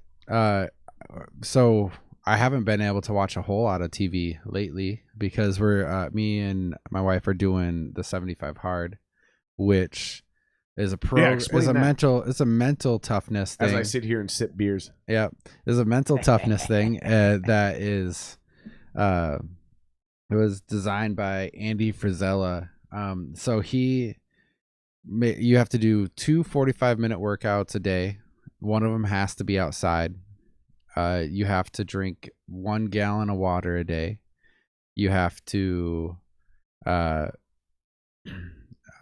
read 10 pages in a nonfiction book, like kind of like self-improvement, entrepreneur type stuff. You have to take a selfie a day so you can track your progress. You have to have some sort of diet and stick to it. Sounds like a job. Can't have any cheat meals. I was out at selfie. Yeah. As soon as the selfie kicked in, I was out. Yeah. I was in for the whole first part. Well, selfie. That's the hard part. It's the hard part because that's the thing that you don't want to do. So that's what makes it hard for you. So then you can't, and then no alcohol. So that part's easy. Yeah. Right. It hasn't been hard for me. That part. Like I'm good. I'm good. Right. The hardest part for me, I would say, I don't know. I don't know what the hardest part is. There's been times where I'm like, maybe I need to be working out harder, so it doesn't feel like I'm cheating. Like, because one of the workouts can be a walk, and so like, but it has to, you have to go outside. So 28 degrees below zero, I'm walking outside. But that's probably the hardest part for me, or the reading. Like I love to read, but the reading of these books, it's 10 minutes a day. No, 10 pages. Oh, 10 pages. Yep. So it can't be online. It can't be online, but it could be an ebook. It can't be Audible. Yeah, it could be like on your Kindle. Yep. You could do that. Yep. It's for me. It's like I haven't been it's interesting that it dives into nonfiction. Like it's interesting that it has to be that though, because like I do a lot of that shit. Yeah. But it's videos, it's tutorials, it's things like that for the podcast. For whatever, for all kinds of shit, for working on my house, all kinds of stuff like that. Right. Yeah. Building a better business. Fucking. Yep. Better ways to communicate, be a better interviewer, a better podcaster, even though none of that shit actually applies to what I'm actually doing. Regardless, I'm still always trying to do that.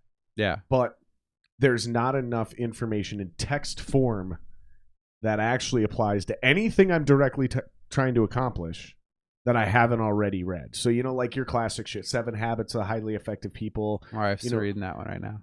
That's actually a really good thing to read. Yeah. The one thing out of that impacted me the most was the emotional bank accounts thing. That's it. Time balancing. Yeah, balancing time is tough. For me, the balancing time is what I learned to do, and this is something that's my hardest part, is the time balancing. This is something I was very proud to find out, even though I came to my own I arrived here at my own volition. Yeah. I found out quickly this is something that is commonly practiced by other successful people, which was I have a to-do list, obviously. Everybody knows to do that, right? If you want to be productive, make a to-do list. I also have a not to-do list. Like, don't do these things. Yeah. So there's certain days where I know, like, okay, I got to do all these things on my to-do list, and it's a long fucking list. And I probably am not going to get through them all. But the best way for me to be productive this week or this day or this weekend or whatever is I also have a don't do these things list. And as long as I adhere to the actual second list, more of the first list gets done. Yeah. So there's entire times, like I'll go a week where it's like no video games. Right. Dude, you get to touch the front of the Xbox to turn it on because that's what powers this monitor, Right. but you don't get to turn that controller on Yep. at all. Yeah. If you touch that fucking... And so sometimes is what I'll do is if I'm worried about my self-discipline, I'll take the batteries out. Yeah. And I'll just go put them over in the charger. So even if just by muscle memory, I turn around and I just habitually go like this to turn the Xbox on, literally, which I need to do during the podcast, otherwise it'll shut off on us. It'll freak us out. Yeah, I'll take. So I can't is the point. Yeah. So I go, oh, that's right. I took the batteries out. Caught myself. Oh, muscle memory, because I do. That's my biggest problem. Yeah. Like I've gotten very good at time management. I've gotten very good at all those other disciplines. Is what I have a problem with, and I've noticed it on the podcast. My wife has called me out on it when she's watching the podcast sometimes because she'll check in. Yeah. Where I'll have somebody over with asthma or a pro athlete or not just a pro athlete, but somebody who's sensitive to smoke or whatever. My buddy Chilton, who was on, shout out to Ritual Madness. Yeah. He came on the podcast and he had just recovered from COVID. Okay. So like he had gotten over COVID. We waited the full 3 weeks. It's supposed to be 2 weeks. We did 3. And then he came over, but he was still having a hard time. So I just decided I was going to chew. Yeah. And so I bought these pouches of Copenhagen and I'm sitting here dipping. And multiple times throughout the podcast, I just reach for a cigarette. And then I'm like, I'm chewing. I don't actually. Yeah. And like, so multiple times you see me grab a cigarette and put it away. That's my issue. Is like I get into these muscle memory habits, these things where like, oh, I'm here doing this. Yeah. I then reach and do this. Yeah. And that's where that 75 hard would fuck with me, is I have certain habits to do certain things and then eliminating those, which would where it would benefit me, but where I would get irritated is the selfie thing. Yeah. And then the nonfiction reading. Yeah. Because it's like there's not enough shit out there that I haven't already read that's going to directly apply to anything that's going to help me right now. So I'd end up going and finding shit to read that I really don't want to read. So I'm just doing it for the sake of doing it. And to me, that's not beneficial. That's not productive. If you're just doing it to do it, unless that's your problem. Yeah. Unless your problem is follow through. And I don't have a problem with follow through. Yep. Problem. I would get irritated. Follow through is one that has been a problem. I commend you because it would just irritate me. Yeah. It's been really good. I like it. And then she's hashtagging 75 hard. Oh, because Danielle asked. Oh man. What? Here, hold on. I'm gonna do something. Just because I realize this angle's a little weird. Okay. I'm gonna do this. There you go. Okay. That way it's not blocking your face on camera. Okay. I didn't realize it was doing that. I apologize, you guys. No, it's for the viewers. The listeners don't give a shit. They don't even notice a difference. Right.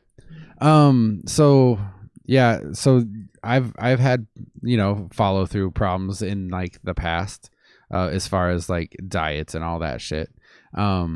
So that like I've learned so much about myself in this challenge, there's been a lot of change in like my body shape, my body like physically and stuff like that.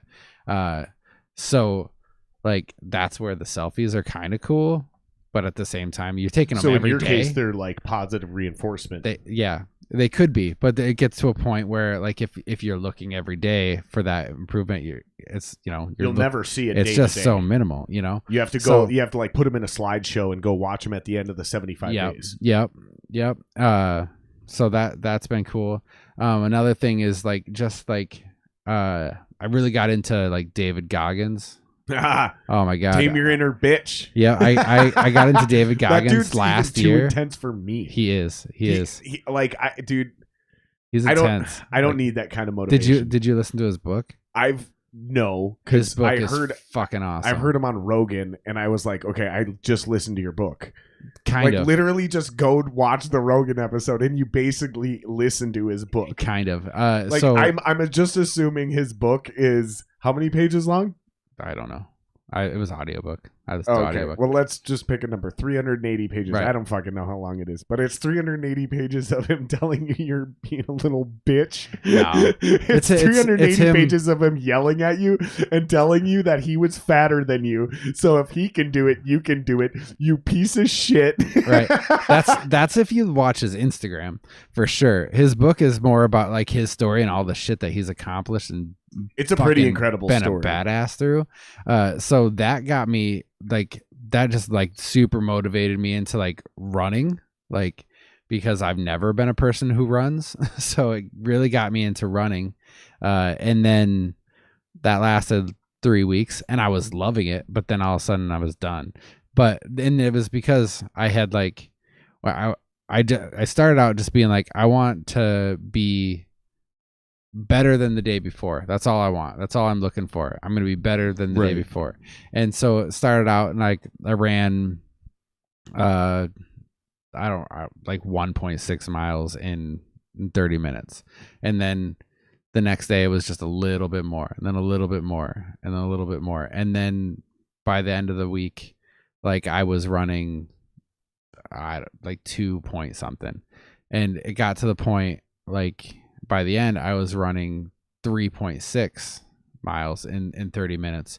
And for a big portion of that I was like, I had switched my goal to being, I just want to run. That's nothing to scoff at either, dude. No. I was like, I want to run 5K in 30 minutes. And so that's my goal. And I'm like, yeah, I'm going to do this. I'm going to keep working my ass off so I can do that. And then I looked at how much a 5K was, and I was running a 5K by the end of the first week in 30 minutes. And I was like, oh, well, shit. And then I didn't set a new goal. You didn't go, okay, and let's do a 10K. Yeah. Yep. So then I fell off. He So- literally had success syndrome. We're like, no, what? Yep. that's literally what happened with it too. Like, and it's not like I was super fit. Like I just was running. If I ever opened for Metallica, that's exactly, I'm going to go, well, now what? Now 'Cause what? That was Yeah. the top of the mountain for me. Yep. Like, it's not a realistic goal to be like, be the next Metallica. Yeah. Headline over Metallica. Right. Like, it's not, come on, stop. Right. So the top of my mountain is just open for Metallica. Yeah. If that happened, I would literally, I've tried to explain this to people. I would like break down in tears. I'd go backstage and I'd be like, there's nothing left for me nothing to left. accomplish. I would probably just quit. Become a touring band with Metallica. Like a regular touring act. Be the Avenged Sevenfold that they always call. Yeah. That would probably be a realistic next That'd be level. a good one. Yeah, but I'm more like you. So I would Right. just go, well, now what? Okay. Now what? Hang it up. Never play guitar Yep. again. Yep. Just replace all those guitars with cellos. Right. Like, I guess we're switching instruments. Hey, do you know how to play cello? I used to. Hey. I used to. We I just bought our son a cello and we need somebody to help us. I definitely can't teach him how to use the bow. Like, we don't know anything about it. So we have this big old cello that he got for Christmas, shit. and he loves cello. We just don't. And we're like, yeah, we should get him a cello. So we got him a cello, and we want him to learn. I think I But- might know someone. Awesome. Let me make a phone call.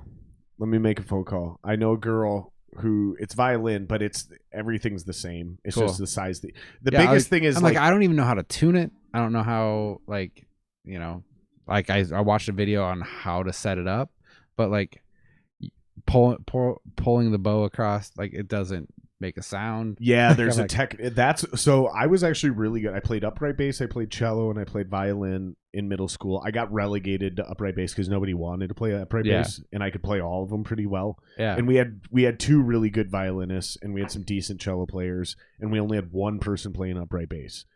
And I was also playing guitar, so I was building really strong, and I even had to take days off from orchestra class because I was like, I can't do this. I was Yeah. up all night playing guitar. My hand is killing me. And she's like, okay, but make sure you understand. And is what she didn't understand is I was also going home and practicing like for real. So Right. I'd play guitar, and then I'd go move over to the bass, and I'd do my thing. And the bow, when I was a kid, was pretty easy. And she was really impressed by that. She's like, oh, you already have this down. Wow, like you're really good. I remember walking up multiple times, including just a year or two, to a random cello or bass, like even double checking that the fucking bow was rosined up. Yeah. And I'm like, what the fuck? And like, no matter how I'm like, how did I do this back in the day? Like, Right. I can't get any of these fucking motions to actually Like, and I still remember a lot of the scales and shit because I still play guitar. It's not that different, you know. Yeah. Like I used. So now when I walk up, I have to do just like finger, boom, boom, boom, boom, boom, boom. Even that. Boom, boom. Like, but that's yeah. not really playing upright bass. That's a glorified version of playing this. You know? Yeah. You need somebody who can teach you how to play Yeah. orchestra instruments. And I know a girl who's really, really talented. She's a fiddle player. Awesome. Which that's a style. It's still a violin. A Yep. fiddle, a viola, and a violin are all the same instrument. It's a style difference. So when somebody says I play fiddle, they're not just telling you they play violin. They're telling you what type of violin they play, what style of music they play. So if you're looking for an instructor, I don't know how that transfers to cello. Right. But I don't think there is that same kind of thing in cello or upright bass. I think that's just a tenor instrument deal. Yeah. I'm pretty sure that's just like the violin, viola, fiddle thing, that it's a style issue, but all you need is somebody that can teach you the basic principles of it. Yeah. Yep. And once you got that, you're off and running, especially if it's a kid. Yeah. Get some basic music. So is there not an orchestra class at school anymore? He's being homeschooled right now. My wife's a badass. So is that because of COVID? Homeschooling. Yeah. Yep. We wanted to try to keep their routines like from getting switched around. The oldest, he goes to high school 2 days, but then the other 3. Yeah, but by the time they're in high school, they don't want to play any orchestra unless they're a complete fucking like prodigy and they're into it. Nobody sticks. Like if you're gonna get your kid playing that shit in school and take advantage of that, then you got to get them in somewhere between like 4th grade and 6th grade. Yeah. Otherwise, they're moving on. They want to go do other shit right away. Yep. That's. I'm wondering about that, man, because Kate and I are planning a family, and like you hear about these arts programs being canceled and shit, and then COVID comes around and everything's homeschooled. It's like, I do not want to fucking sit there and be my kid's music teacher. Right. Like, especially if like, what are we supposed to, like, what's the curriculum? Like choir? But like I have to sit here and teach my kid how to sing. I hate singing. You can like choose I hate your own, doing though. it. You can choose your own like curriculum with it. Bro. I don't have kids. So like you could choose your own curriculum. You got to check in with the state, I'm sure. But so you're saying full homeschool, not just like at home schooling because of COVID. Right. Oh wow, that's a totally different deal then. Gotcha. Yeah, like so with all the stuff from last year when they did get the distance learning, you know, trying to check in with all the teachers, like in all the emails and all the class meets and shit. It was just too much to try to keep up with. So we made the decision to try to keep them home. Interesting. Yeah. Make sure you keep that mic close to you. Oh, I'm sure it sounds fine to them. The only issue is that if you get too quiet, if you look at the meters down there, that little black bar floating below us, that's the actual noise gate. Okay. So when they can hear you, it's fine. But every once in a while, if one of us gets too far away and that fucking noise gate kicks in, like it'll just stop. Okay. And they won't be able to hear us at all. All right. You've actually been doing a great job with it. But. Yes. So essential. I agree. Danielle's, she went to high school with me. And that's what pissed me off about the essential thing. Like, really? Music's not essential. Like, art's not essential. Like, finishing this guy's tattoo so he can, like, okay, he's got a job interview coming up in 3 months, you know, blah, blah, blah, blah, blah. If his tattoo's finished, he looks good, you know, because it's cool. But if you got a half-finished, half-assed tattoo, depending on what job you're going for, that could make you look like an asshole. Like, you don't, who are you to decide what is and is not essential? Right. Well, it's just as long as people can live. And it's like, we'll define living. Because I know a bunch of people that have committed suicide because of COVID. Yeah. So them just having a job and going to work was essential for them, right? You know, like absolutely. I don't know, man. This whole thing started to piss me off. Here we are, literally almost exactly a year from, and I quote, 2 weeks to flatten the curve because if it saves just one life, that's all he said. Walls. I'm talking about Walls. We're in Minnesota. That's all he said. 2 weeks to flatten the curve if it saves just one life. Well, how many fucking lives have we lost? Right. Like, how many lives have we lost because of this? outweigh the just one that we did save. Right. Like, this is my problem, is we're weighing lives. Yeah. And we were going to do it. If we didn't go on lockdown, we'd be doing the same thing. We'd be weighing lives. Yeah. The difference is the governor wouldn't be the one deciding who lives and dies. Right. That's the difference, is he put a death sentence on certain people. Yeah. That's and I know that sounds extreme, but it's getting to that point, because I know people who've killed themselves. They were already struggling with depression, and then they got broke, and then they lost their girl, or their band broke up, or fucking whatever. Like, I personally know friends that this has happened to. Yeah. And I've had family members die from COVID. Yeah. Like, I have. You said you've been lucky enough to not be directly impacted. I have. Yeah. And I've had close friends of other friends also do or experience all the same things I've described. Yeah. So it's not only in my life, but it's in my friends' lives. Absolutely. My very close friends' lives. Then like other people who've been on the podcast and different stories that they've told when they've come on the podcast about shit that's impacted them during COVID. It's like, all I'm hearing from all these governors and mayors is that none of our suffering matters. Right. And then the problem is like states like New York and California that did the most extreme lockdown measures, they stripped the most freedoms, have the highest death rates. Right. Not just because they're the most populated. I'm talking percentages. Yeah. And fucking Cuomo? Yeah. Dude, Yeah. oh my God, dude. I don't even want to get into that shit because it's so complicated. But it's like, yeah, this isn't working. Right. How much longer are we going to do this, dude? Like, you said it yourself. You've been lucky, but I know a lot of people who haven't been. Yeah. And it's going to take they could open it up tomorrow and go, okay, we beat it. There's enough people vaccinated. Go get your jobs back. Right. Well, like I said, my job was essential, but I still lost my job because my customers weren't essential. Yeah. Their businesses are gone. Yeah. We don't have any more customers. So you tell me I can go get my job back. There is no job for me to go get. Like, my industry was already a very small industry and hard to find jobs in. There weren't a lot of them. And the ones that were highly sought after. Yep. You know, because it's skilled labor. There's very few people who can do my job. But now there's way less jobs. So now there's a lot of people that can do my job. Right. So I went from being like, before COVID, there's like 7 jobs I can go make easily, all well over $20 an hour. Now, there's probably 2 jobs in the entire state, 3 jobs maybe. Yeah. Like, that's not a thing. That's not a futuristic plan for people to go, okay, it was worth it.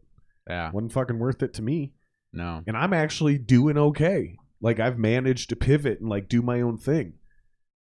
If I take that experience I've gone through and I apply it to anybody else, you're gonna have a hard time getting everybody to be like, yeah, it was totally worth it. Definitely glad we did all that. Right. There's a lot of people that are like, yeah, fuck that. It ruined my life. Yeah.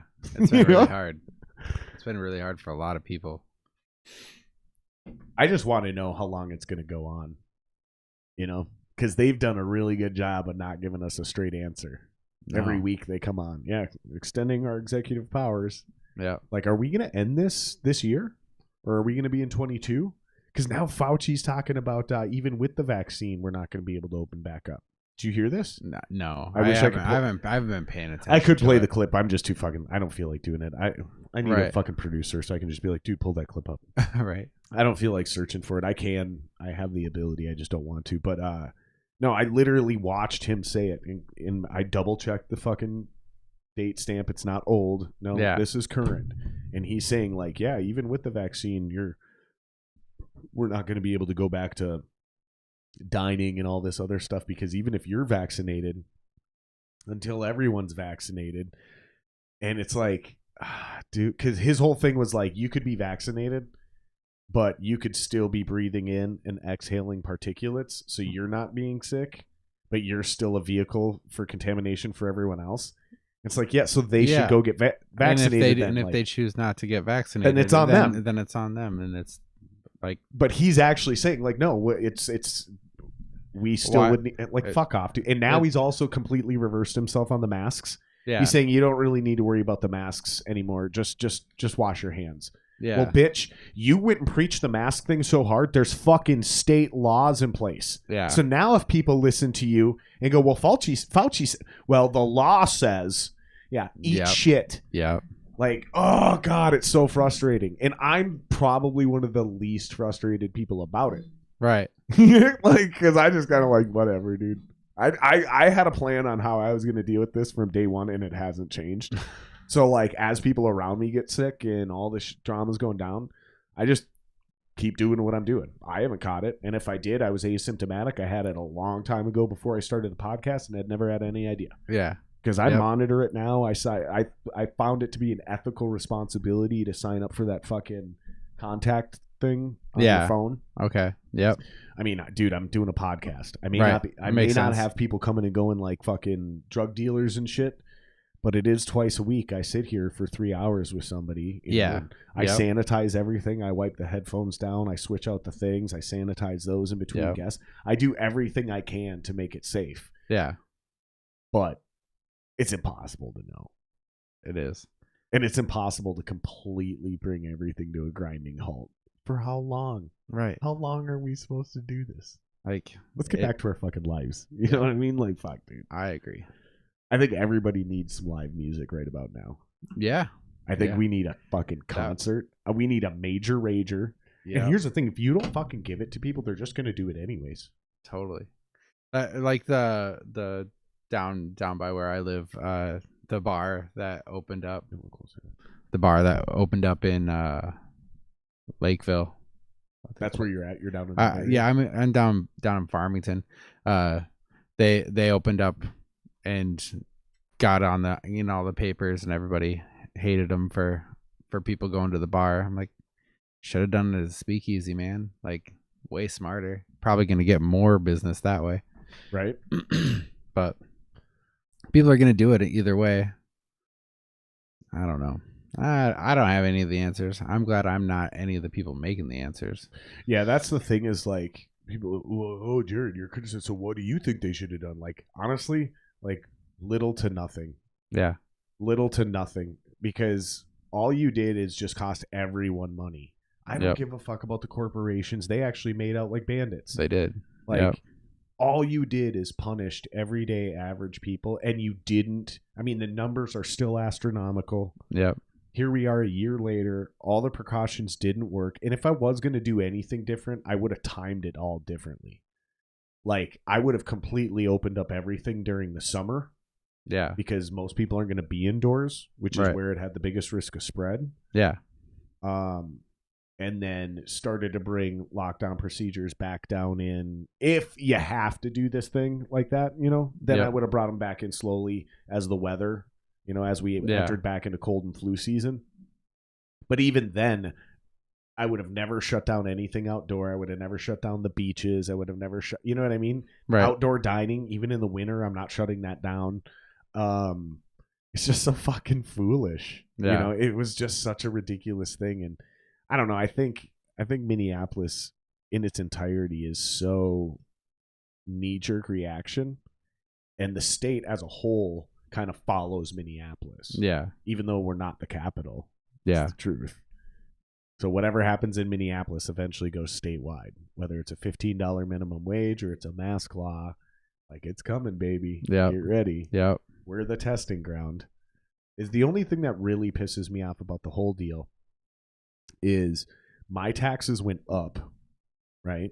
Because of the riots, right? Yeah. Like, way up because of the riots. And Minnesota went from a surplus to a deficit back to a surplus again. And they still haven't cleaned up anything. Right.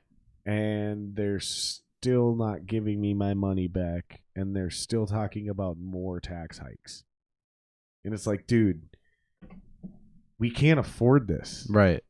Like, normal people cannot afford, and they've already taxed a lot of these small businesses to the point where almost any small convenience store in the city of Minneapolis now, unless it's a major chain, like an SA or something like that, they will charge you to use your credit card. It's like a 44-cent convenience fee. Okay. to run your credit card, which is highly illegal. Yeah. It's highly illegal. I know because I processed credit cards. I worked for one of those companies that did that. Yeah. There's only 2 states it's not illegal. I'm not going to say it's legal. There's only 2 states it's not illegal in, and that's only because it's being challenged in court. Yeah. But in Minnesota, you're not allowed to add on a fee for somebody to use their card. You are allowed to add a cash discount. So you can say, you can take off 2% of any item in the store if you pay in cash. Okay. So like I ring you up, and then when you whip out cash, I can, or you go, do you offer a cash discount? I can go, yep, 2%. And I can just whatever I want. Right. But I'm not allowed to do the other thing, like advertise one price. And then when you go to pay for it, oh, sorry, there's a 3% convenience charge on your total. You're not allowed to do that. But it is so difficult to make profit or money running one of those type of stores in the city of Minneapolis that those guys have had to resort to doing that kind of shit. Right. And that's mostly because of taxes. You're getting ready to start another business, Yep. It's all part of your fucking overhead. Totally. Like you have to turn a profit. Yeah. And then I don't necessarily have a problem with the base idea of a $15 minimum wage, but what about the people who've been working for 5 years making $16, $17 an hour? You started at 11, you worked your way up to 17. Now the next asshole comes in at 15. Yeah. Does that mean you're going to get a $6 bump too? So do you go from 17 to 23? Cool. Right. Fair, right? Okay. But now your profits are almost null. If you make one mistake with 1 month, one bad month, your business goes under. Because it's not just about staying profitable for 30 days. It's not just about, like, sometimes you need to make sure that you're profitable and you have 6 months worth of profit ready to go in case you have a bad quarter. Yeah. Yeah. In case taxes get dramatically raised. You got money in the coffers. Yep. So when you bring somebody's overall cash flow profit after salaries, electric bills, everything, hold 9 yards, and they're only making $500 a month, actual profit, and they're working 60 hours, why? Why would you do that? Right. No one would. So they don't. So they bail out. And so now you get businesses that don't even want to do business in South Minneapolis and Uptown or Northeast or even some of them here in North Minneapolis because fucking taxes are so high. Everything's so fucking high. Yep. There's no incentive for it to do it. And then the city council turns around and says you can't sell menthol cigarettes because they're marketed to kids. It's like, no, they're not. Menthol cigarettes are marketed to black people. Everyone knows that. Black people and women.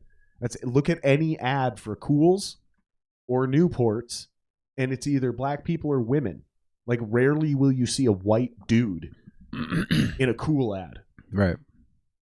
But you never see young people. Cool ad. You never see young people. They don't market them to kids. Right. All you did is forced all of those people who are buying cigarettes and menthols and Cools in Minneapolis to just go 5 miles up the road to the suburbs. Yep. So now you're not getting any of that tax revenue. So do you want 100% of nothing? Right. Yeah, like, great win there, Minneapolis City Council. Genius. Good thinking. It's like the same shit I hear about people in LA. They're like, these guys are fucking idiots. It's the same thing. We're about to be out of here. We're about to go to Dallas or Austin, one of the two. Yeah. These fucking people are stupid here. Or at least get out of Minneapolis. Like, we have three spots we're going to. We're either going to Blaine, because I wasn't born there, but I basically grew up there. And then, or back to Northeast, which is only 4 miles away, but it's a different kind of Minneapolis. Yeah, it is. And not much. I mean, the taxes are still the same, still same city council, still same mayor. Yeah. But better police. Or we're going to fucking Texas, dude. We're done.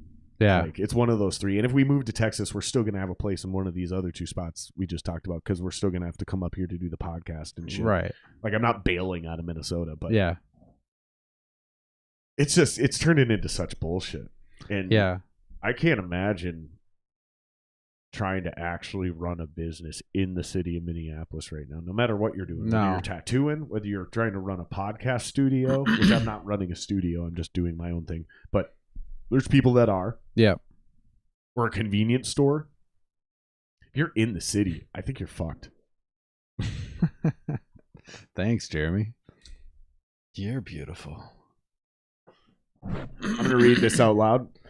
Jeremy Blake says, I'm just here to say I love Travis and he's a beautiful person. Some really homoerotic emojis. I mean that in the most/least hetero way possible. That's very kind of him to say about you. Yeah. I feel personally attacked. I feel personally attacked. No, but Jeremy was my guitar player, or technically I was his singer, I guess you could say. Not when we first met, but in one of the bands that we mentioned earlier, Dying Euphoria. Dying Euphoria. I swear, I thought you went on tour with those guys. Nope. I wish. swear. No. Maybe it was just like a weekend warrior trip that I thought was a tour. You know what I mean? You go out, you play a couple dates out of town, you come back home right away. Maybe it was one of those deals. Man, I'm just trying to think of all like the cool shit. Like, there's so many stories. Mille Lacs Metal Fest. Yeah, I was just gonna say. I love those. Were you things. at that one? Yeah, those things are great. I only did one of those, and it was when I was in Dying Euphoria. Yeah, that was great. Shit. Plain Minnesota represent. Yeah. I'm not moving to Farmtown. It's too far away. I can't move to a spot where the majority of my podcast guests are going to have to drive over an hour. Right. Yep. Like right now, if you guys drive more than an hour to get here, you're the exception. Being where I'm at in Minneapolis, the point is pretty much everyone is about 30 minutes or less. Yep. Almost everyone can get here in less than 30 minutes. Yeah. I do not want to move to a spot where, people have to drive an hour. Everyone has to drive an hour and a half, 2 hours. Yeah. I mean, you guys already come and hang out with me for anywhere between an hour and a half and 3. If I add on an hour and a half drive onto each end of that, I mean, you're pretty much taking a day off work. That's what I'm doing. You weren't working today. You already admitted that. You're doing 3 days a week. Oh, I worked today. Oh, did you? Yep, I worked today. Somebody had a question up there. I know you mentioned Boba Fett earlier. What's the next piece you're excited about working on? Oh man. Right now I'm finishing up a lot of projects. But it's almost always like my next tattoo. That's the easy answer. Really? Yeah. What are you most excited about? My next tattoo. Really? Like, yeah. Do you always have multiple in the works? Or is it kind of like when you say your next tattoo, does that mean more like the one you don't know about yet, the next one to come through the door? Or are you saying just the next one I've been getting ready for over the last month or whatever it is? Just like the one that both really. Like I love the consults where you get and you're just super excited about that next tattoo, whether it's that they're commemorating a moment in their life or a person or overcoming something in their life. Like tattoos are super powerful. Like the things that the reason why people get tattoos, like even like I love doing cover-ups for the fact of like taking something that somebody has been super unhappy with or like embarrassed by and making them love that tattoo, like a tattoo that they've hated and then turning it and flipping it and making them love it. That's a cool tattoo. Like, and like the feeling that you get from those people is super cool because they've dreaded this thing on their body. So they went from like a complete 180, that's a cool experience. I love doing portraits just because it's like, it's one of those things. Is that your specialty? Specialty is probably like black and gray realism. Because aren't like the two hardest things to do? Portrait would be realism. Aren't the two hardest things to do are faces and hands or feet, right? Yeah. I mean, it depends on the person. Some artists are gonna just kill that, but I'm just kind of speaking in general terms here. Portraits are hard because you can't take your artistic freedom with those. You have to copy what's on the reference. You have to be able to have that eye and that attention to detail to see that. You can't just whip out a Taz tattoo, Sure. Now it starts off as sort of a stencil. So where does the challenge come in? Is it in the shading? Yeah. Okay. In that one. And in like portraits. A portrait. Yeah. It's the shading, getting the right depth. Because they bring in a picture. Yep. You copy that picture onto a stencil and you put that on their arm, but it doesn't look perfect. Right. It's like, it's like an outline of it, like tracing of it. Yep. So it's almost connecting the dots. Yeah. But there's a lot of dots. Yeah. It's not just like when we were kids. There's a lot of dots, but there's huge chunks missing where I've seen it 1,000 times on those TV shows. So you do have to have some skill, though.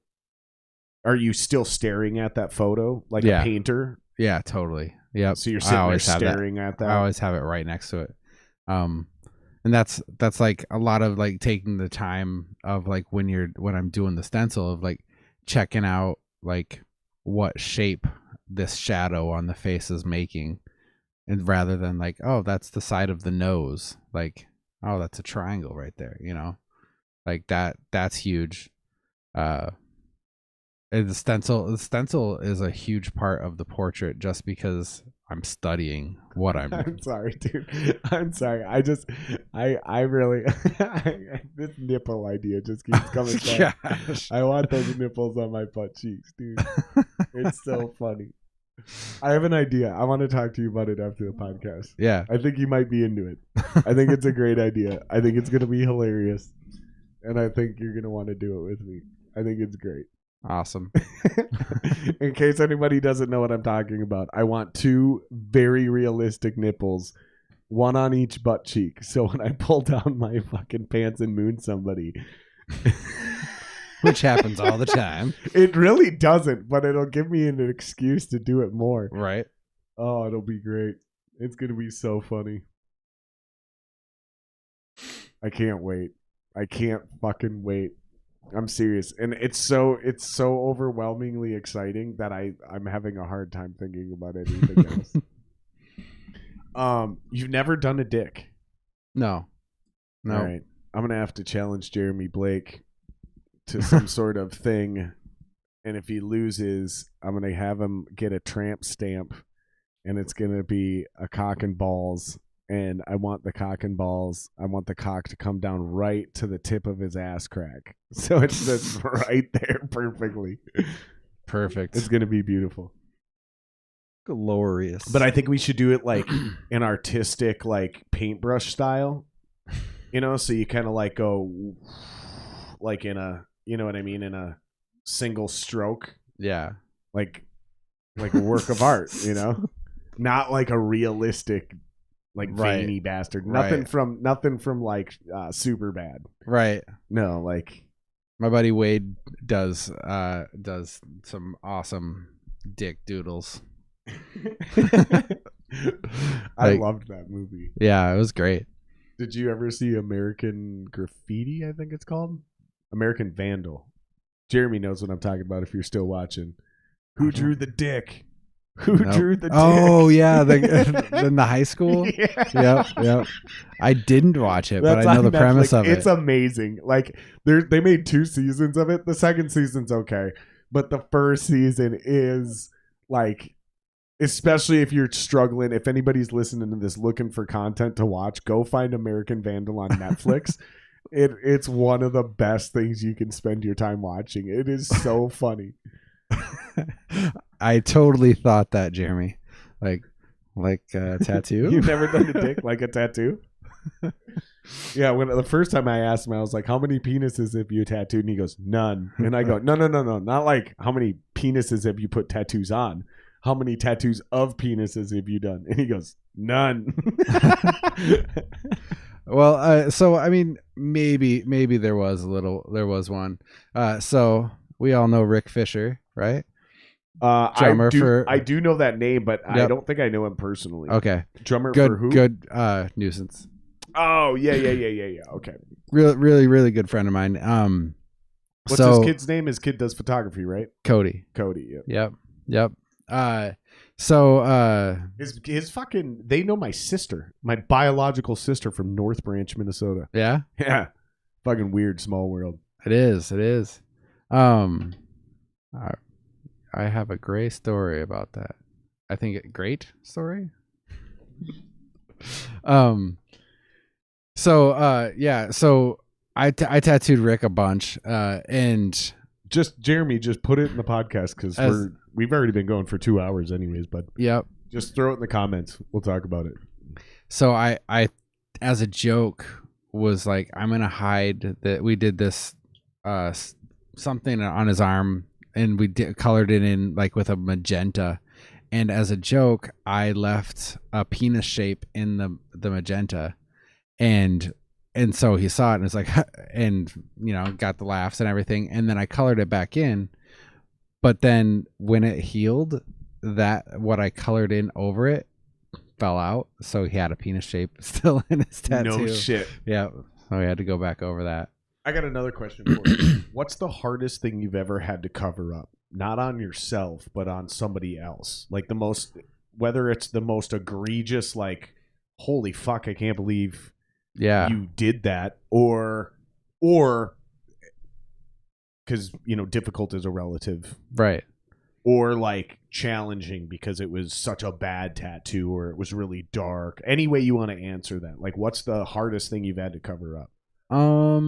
There's been some that like thick black letters, those like old English, like what we were talking about earlier, big thick black letters. Those are hard to cover because like they're black.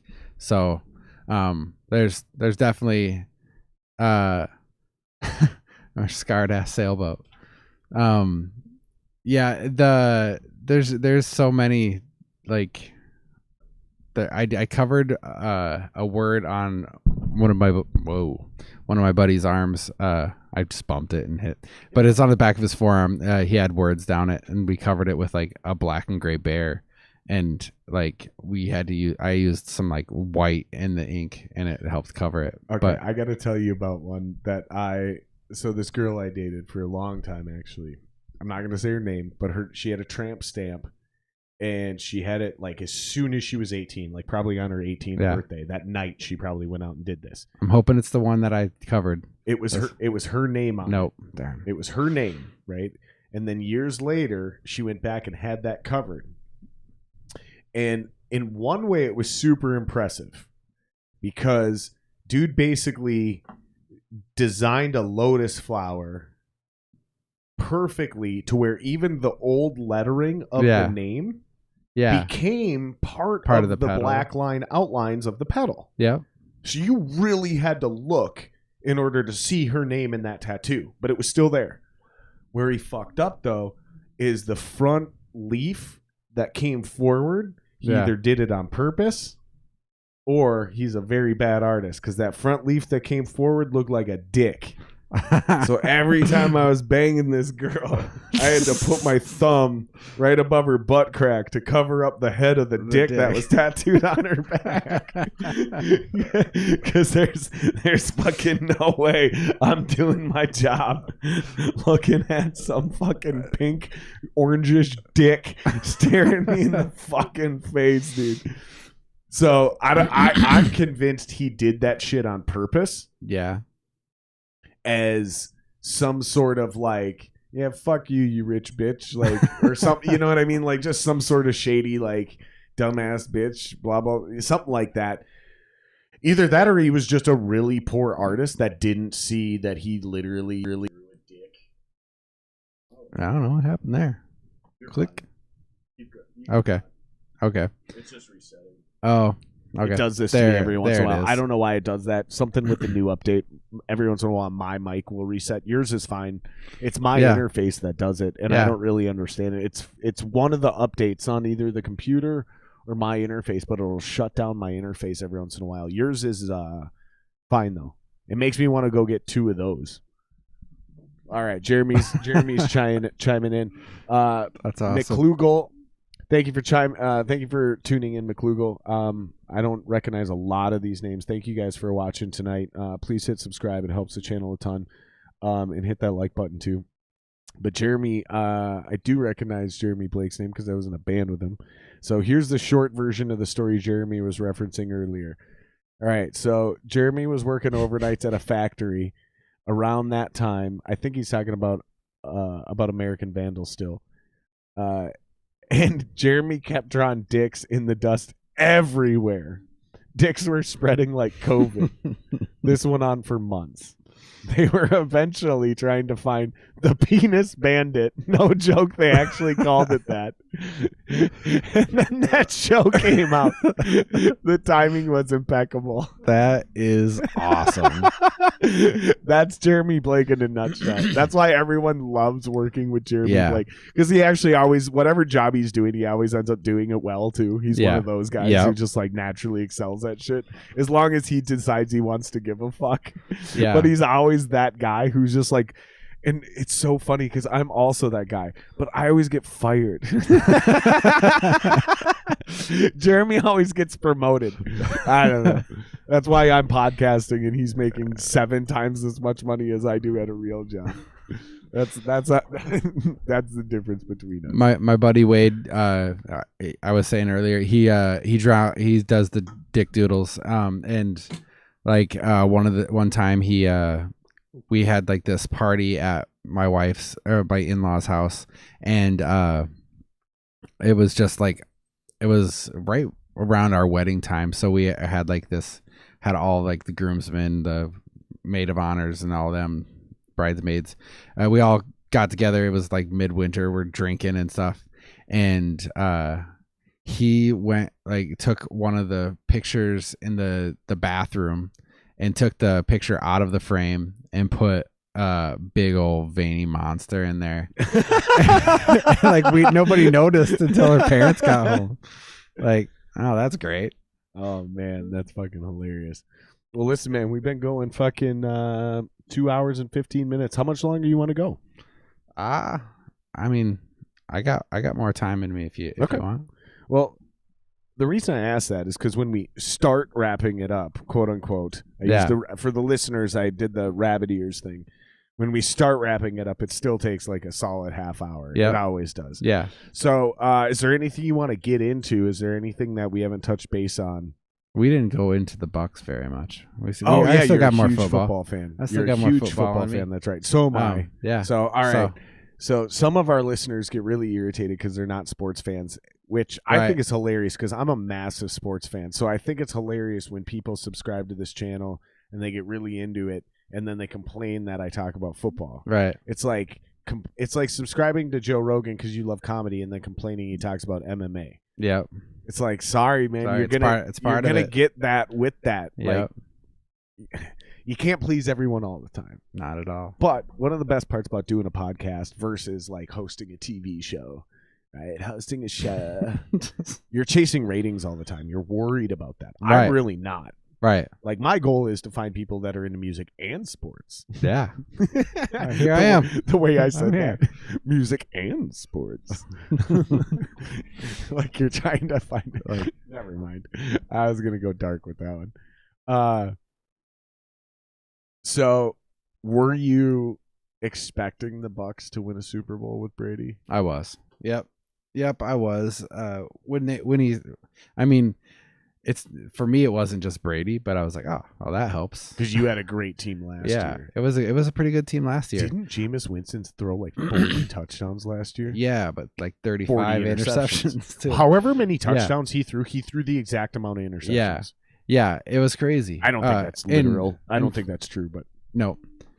John Wheeler. What's up, Wheeler? Shout out to John Wheeler. Oh, yeah. Hey, let me give a quick shout out while everyone's still watching before I lose you all talking about football. Go to the bottom of my page, and there's a featured channels section, and also go check out the Alchemical Cocktail Lounge if you guys want to subscribe to like some really creative new comedy stuff with kind of a retro VHS vibe. Yeah, great production. And then Ritual Madness podcast. It's very much like this one. Doesn't feel and look the same, but same style. Greg's a great podcaster. And then also Thrash Metal Studio. Sorry. Because that's Andy Altman's. If you're a gear nut, Andy's got one of the best channels for gear. Just whatever. Check it out. Subscribe. Yeah. I just wanted to give that shout out before I forgot and before we lose everybody on football. Right. So anyways. So yeah, you guys had a great football team last year. Yep. And like, I was pissed last year when they took out Fitzmagic. They had Fitzmagic going. He was killing it. And Jameis had gotten benched because he punched Sucks. Well, no, I think it was because he got some off the field shit with a taxi driver or You something. mean he sucks? And he sucks. Yeah, sure. Yeah. I mean, he's not a good quarterback. No. He never was. No. He always had potential. Yep. But you never want to be the guy with potential. Yeah. Because that just means you're not Living up to your what potential. you can do. Yep. You should be doing more, but you still have potential. I could see you doing something. Potential is like a lack of talent, but like you might be able to do this. Yep. I hate that word. I used to get that a lot. You got potential. Ugh, that just means I'm not good enough yet. Right. Yep. You That need was to, you need to Jameson work Winston's harder. whole career. Yeah. Yeah. So like they took out Fitzmagic, and I was bummed about that because he was killing it, and immediately That's a fucking winner, man. yeah. And then immediately go to Jameis, and he's just throwing interceptions and whatever. So then when they picked up Brady, I was super stoked. More excited when they got Gronk. And then I was really like at the beginning, I was like, it would be so cool if they landed Fournette, not thinking it would ever happen. And then when they got Fournette, that was crazy. And then they got AB. That shit's crazy.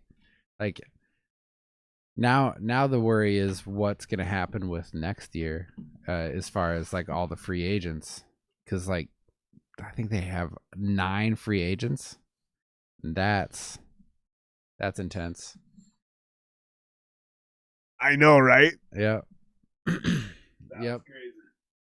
So I don't know. I don't want to see Chris Godwin go.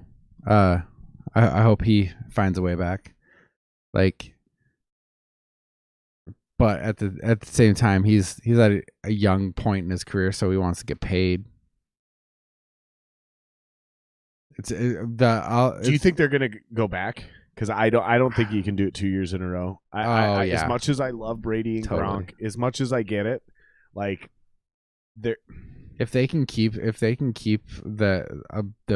big part of the core of that team together, like they were just picking up pace this year at the end. Like they will destroy. Like the beginning of the year they had a hard time, like, you know, without the practices and all that crap with COVID. So once they started actually like clicking, it was actually the Kansas City game, that first Kansas City game when Tyreek got 202 yards in the first quarter. Like when he did that backflip into the end zone, it totally like was like a probably an eye opening for the Bucs. Like, dude, we're playing like high schoolers out here. Do you remember when people were giving Duder shit after the Super Bowl for taunting dude? Oh yeah, Winfield. Or what did he do? He gave him the peace sign. That's what it was. Yeah. In his face, like this. Oh, I loved it. Oh, here's the thing. I got into a legit Twitter war with the dude. Maybe it was Facebook, doesn't matter. Right.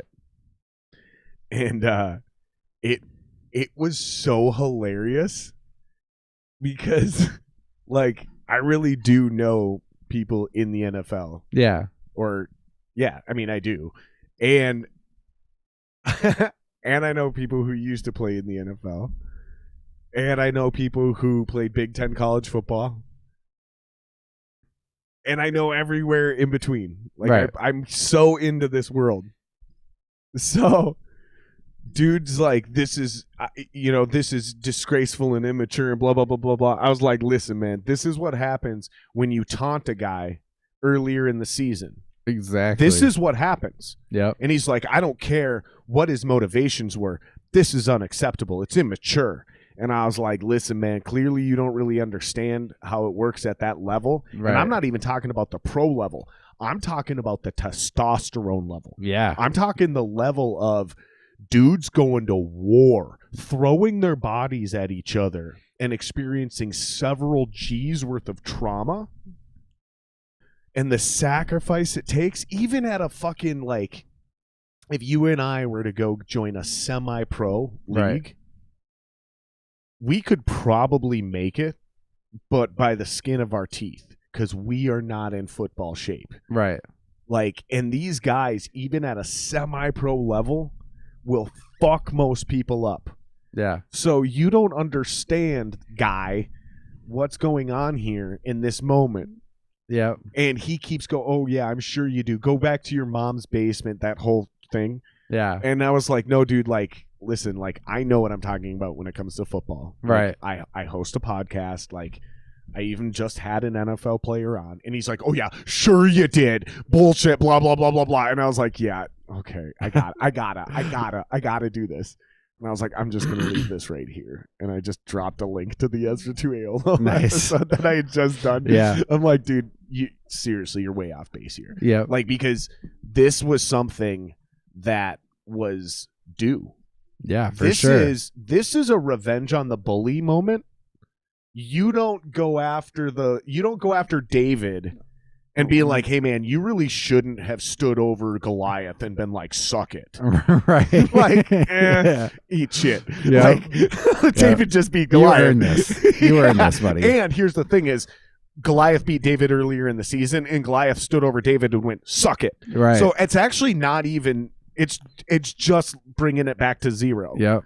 That was the difference, dude. And I'm telling you, man, this guy tried so hard and no one came to his defense. It was just That's awesome. It was me and him and a bunch of fucking, because every time you reply, it was definitely Twitter. Yeah. Because every time you reply, it tags all the people that were originally in the thread. Okay. And there was NFL players in the thread. So it's nice. just me going to town with this dude, just fucking, and no one, they just let us two duke it out. And eventually I just stopped. I was like, dude, whatever, you're a clown. That's you awesome. don't know what you're talking about. I was super excited for that because we had Tyler Johnson, who's a Gopher, and Antoine Winfield, who's not only a Gopher, but he was a son of a former Vikings player. Yeah. And they were rookies. They had just beaten the Saints, who beat the Vikings in 2009, and Antoine Winfield made that tweet like, oh, it was so great to beat these guys. This one's for my pops in 2009. Like, we still remember. And I was like, you're goddamn right, we still remember. Awesome. We'll never forget that shit. That in Atlanta. But you're not a Vikings fan. You're a Bucs fan. So it's a little different. I've grown into a Vikings fan because of living here. Like, I've grown into sorry it. to hear that. So I feel the frustration, but not to your level. Like, yeah, I mean, you've got 2 Super Bowls now. Like, you don't, I mean, yeah, you were an embarrassment before you were born. Yeah. Your team was an embarrassment before you were born, but you didn't really have to live with that. Nope. You know? Yeah. The thing that sucks about being a Vikings fan is we're always good, but we never not win good the Super enough. Bowl. Yeah. Yeah. And so after a while, that feels like being a loser. Totally. Like, you lose appreciation for the fact that the Vikings are never the Jaguars. Right. The Cleveland Browns are just now relevant. Right. The Lions are still going to be the Lions. The closest they came has already gone. Yeah. But when you just never win the Super Bowl ever, right, it doesn't matter if you're always decent. No, it not starts at all. to feel like a loser. It sucks being a Vikings fan, man. One before I die. That's all I'm asking for. Just one before I die. I'm on that train now. I'm one of those Vikings fans. Man, the year with the catch with Diggs, I thought it was going to happen that year. I thought it was. It would look good. I thought when that happened, there's no way. I mean, it has to be our year, right? Yeah. But then all week long, people are going, oh, I don't feel right about this. And I was getting mad because people were doubting. And I feel like that's what honestly, man, I feel like that's where it starts. Yeah. I feel like where it starts is with the fans and like their level of mentality, like that collective karma, you know, the energy in the air thing. And like, when the fans immediately started talking about the curse and we're going to lose, we're going to lose, we're going to lose. Yep. Like, it didn't give the Vikings that ability. They just were like, hey, man, you know, ignore that negativity. Just remember the miracle. And they spent the whole week on an emotional high. Yeah. With all the press and all the fame for the Minneapolis Miracle. They got blindsided by they took the Eagles too light. We got humiliated. Yeah. That's my problem.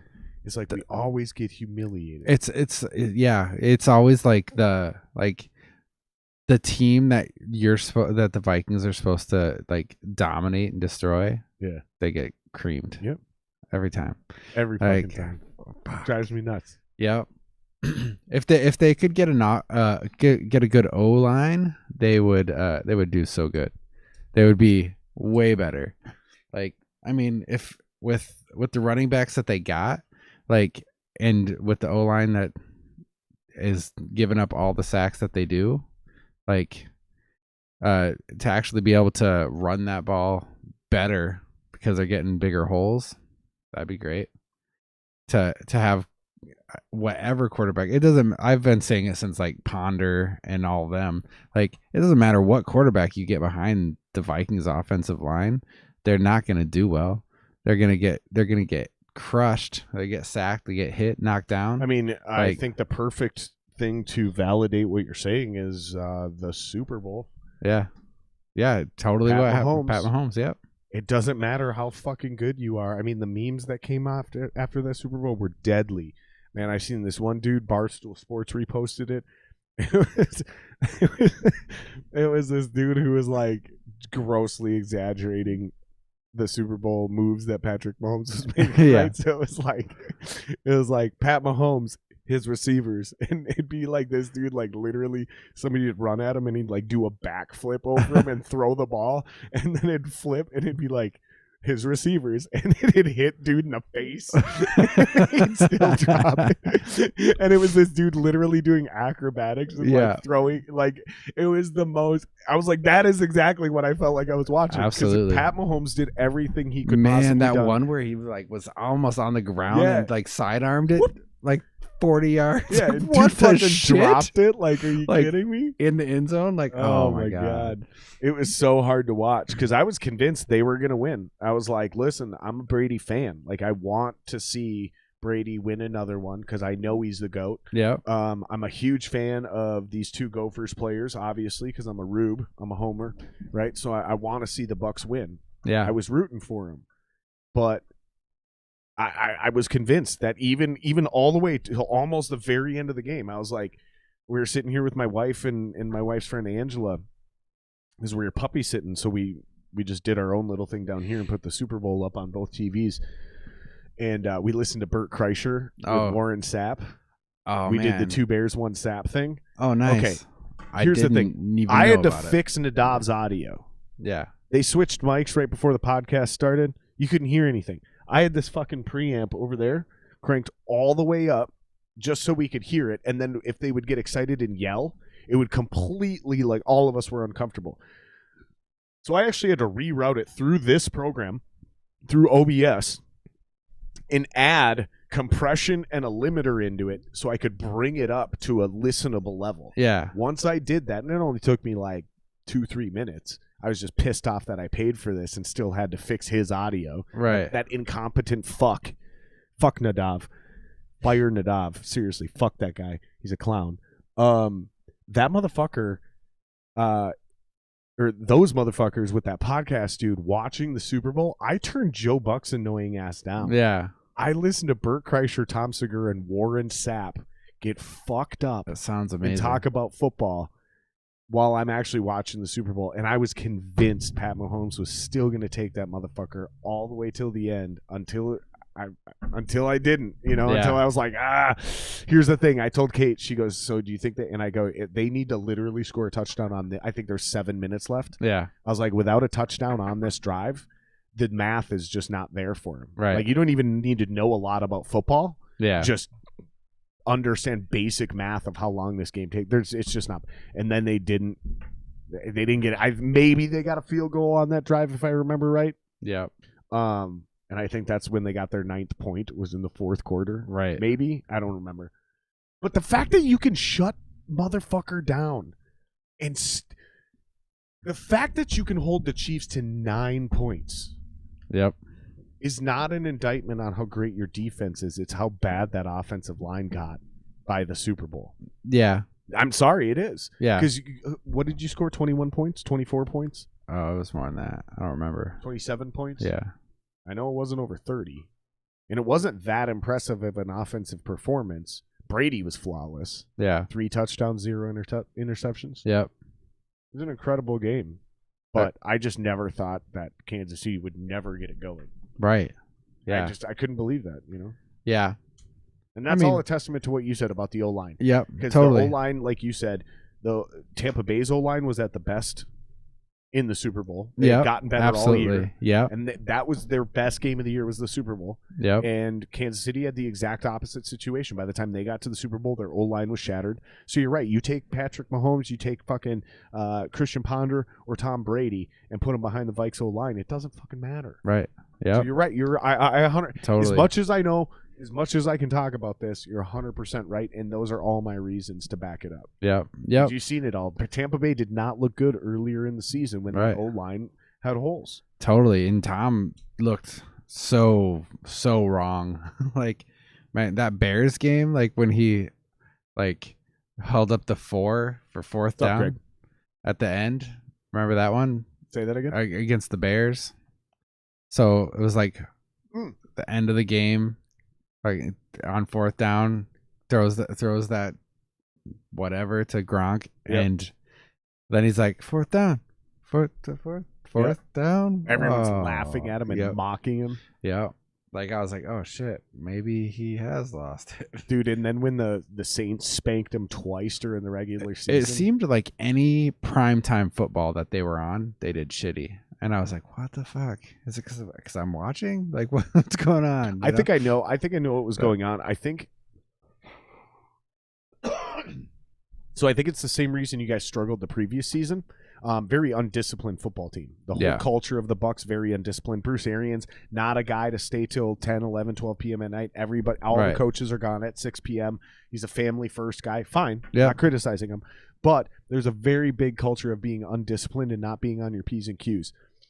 The difference was when Tom Brady came in, from day one, he was on everyone's asses for not having their own shit together. The whole do your job mentality. And as the season went on, they would clobber bad opponents and then lose in any primetime game to the Saints or anybody else like the Chiefs. It would look, and so he was able to, and then go and point out, here's why. Here's what you did wrong. Here's what happened. Because all week long while I was lecturing you to be on your game, you were cocky. And you didn't take it seriously. Yeah. By the time the playoffs came around, the Bucs had enough of those humiliating losses to where everybody had finally bought in and listened to Tom Brady because now it's the playoffs. And so everybody did it Tom Brady's way once the playoffs came around. Yeah. And that's how they got to that because you've seen them stop playing error-filled football. Yeah. That's what it was, is they just simply cleaned up the sloppiness, the mistakes, even his own mental errors. Fourth down. Everyone's laughing. No, bitch, that was fourth down. Right. Yeah. And I bet you that's how he earned their respect, is when he did that, I bet you he stood up and said something like, I just made the same level of mental mistake that I've been lecturing all you about. Like, we're all human. We're all fallible. Yeah. But you won't see me do that again, ever. Right. Like, it'll never happen again. Right. Not just this season, but ever. And that's that Tom Brady effect, that Michael Jordan effect, you know? Yeah. And when you team him up with a guy like Bill Belichick, they're going to win 6 Super Bowls. Yeah. I always said if you would have teamed Bill Belichick up with Peyton Manning, they'd have won 10. Yeah. Peyton was that good, man. Yeah, Peyton was good. I'm really excited for the. I just realized I'm leaning back. I lean back a lot. I realize, and you can turn that towards you too to keep it right comfortable. Yeah, perfect. I'm excited for the off season with all the free agents, like just the changes and moves that have already happened with like Goff going to the Lions. We're gonna eat him alive. Yep, and then Stafford getting out of Detroit. Good for him, but LA's not the right spot, dude. Nope. But just like he might get one though, because they do know how to win Super Bowls. It's not a great organization, but he might get one, and I hope he does, because I think Stafford's the most underrated quarterback in the NFL. Yeah. With Russell Wilson thing, he might be on the move. He might. What's up with that, dude? Like, I've been so busy the last few days. I've just been hearing whispers. Is this real? It's Seattle's still saying he's not going anywhere. Does he want out? Where is that's this coming? That's where it's from his team. His publicity. His people are saying they want out. His people are saying that he wants out. That he doesn't. That he's not getting the protection that he needs, and like from the O-line. Yeah. Well, then he ain't coming here. Right. He ain't coming here. No. Where does he want to go? Like, what kind of chicken fucker is like, I don't have a good enough O-line, get me out of here? Where are you going to go? Anybody that has a good O-line probably already has a good quarterback. Right. Today they were saying, Are you going to go Green Bay? They already have a quarterback and one in the fucking wings. Right. Which was a stupid play. Where you want to go? New England? Right. They're not going to spend money on you. That's why they just fucking hired Cam Newton for $500,000 last year, whatever shit it was. Yeah. Veteran minimum $1.5 million. You're not going to the Jets. The worst O-line than we have. Yeah. Worse. I said worse. Yeah. Chicago? You want to go to Chicago? No. They just got fucking rid of Foles, didn't they? Yeah, last year. I mean, he got injured in that Vikings game. Oh, They just cut Foles, so they got an open spot. Trubisky's probably not going to be back. You wouldn't think so. You're not going to Indy because they just went and got Carson Wentz. Yeah.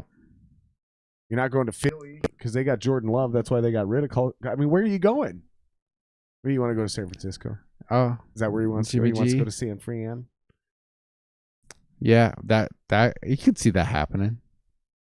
I could see that happening. Denver? They don't have a very good O-line, though. Yeah. And they're pretty high on Drew Lock out there. Yeah. That's what I'm saying. Like, where are you going to go? Right. Dude, that was my favorite Redskins? part.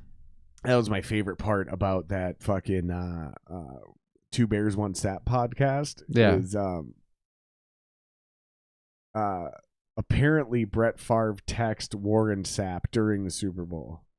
And one of the two, I can't remember who, they're like, oh, what was that about? And he was like, oh, it was Brett Favre. We were talking about Deshaun Watson. And he's like, you want to know what he said about Deshaun Watson? And he's like, yeah. He's like, basically, shut up and play. Yeah. That sounds like Brett Favre. Like, shut the fuck up, dude. Like, you're making a lot of money. Like, yeah. Well, Houston's a dumpster fire. Yeah. Diseased organization. Yeah. J.J. Watt to the Cardinals. I mock my friend Nick so hard for being a Texans fan because, like, I was like, dude, you've lived in Minnesota the majority of your life. Why are you not a Vikings fan?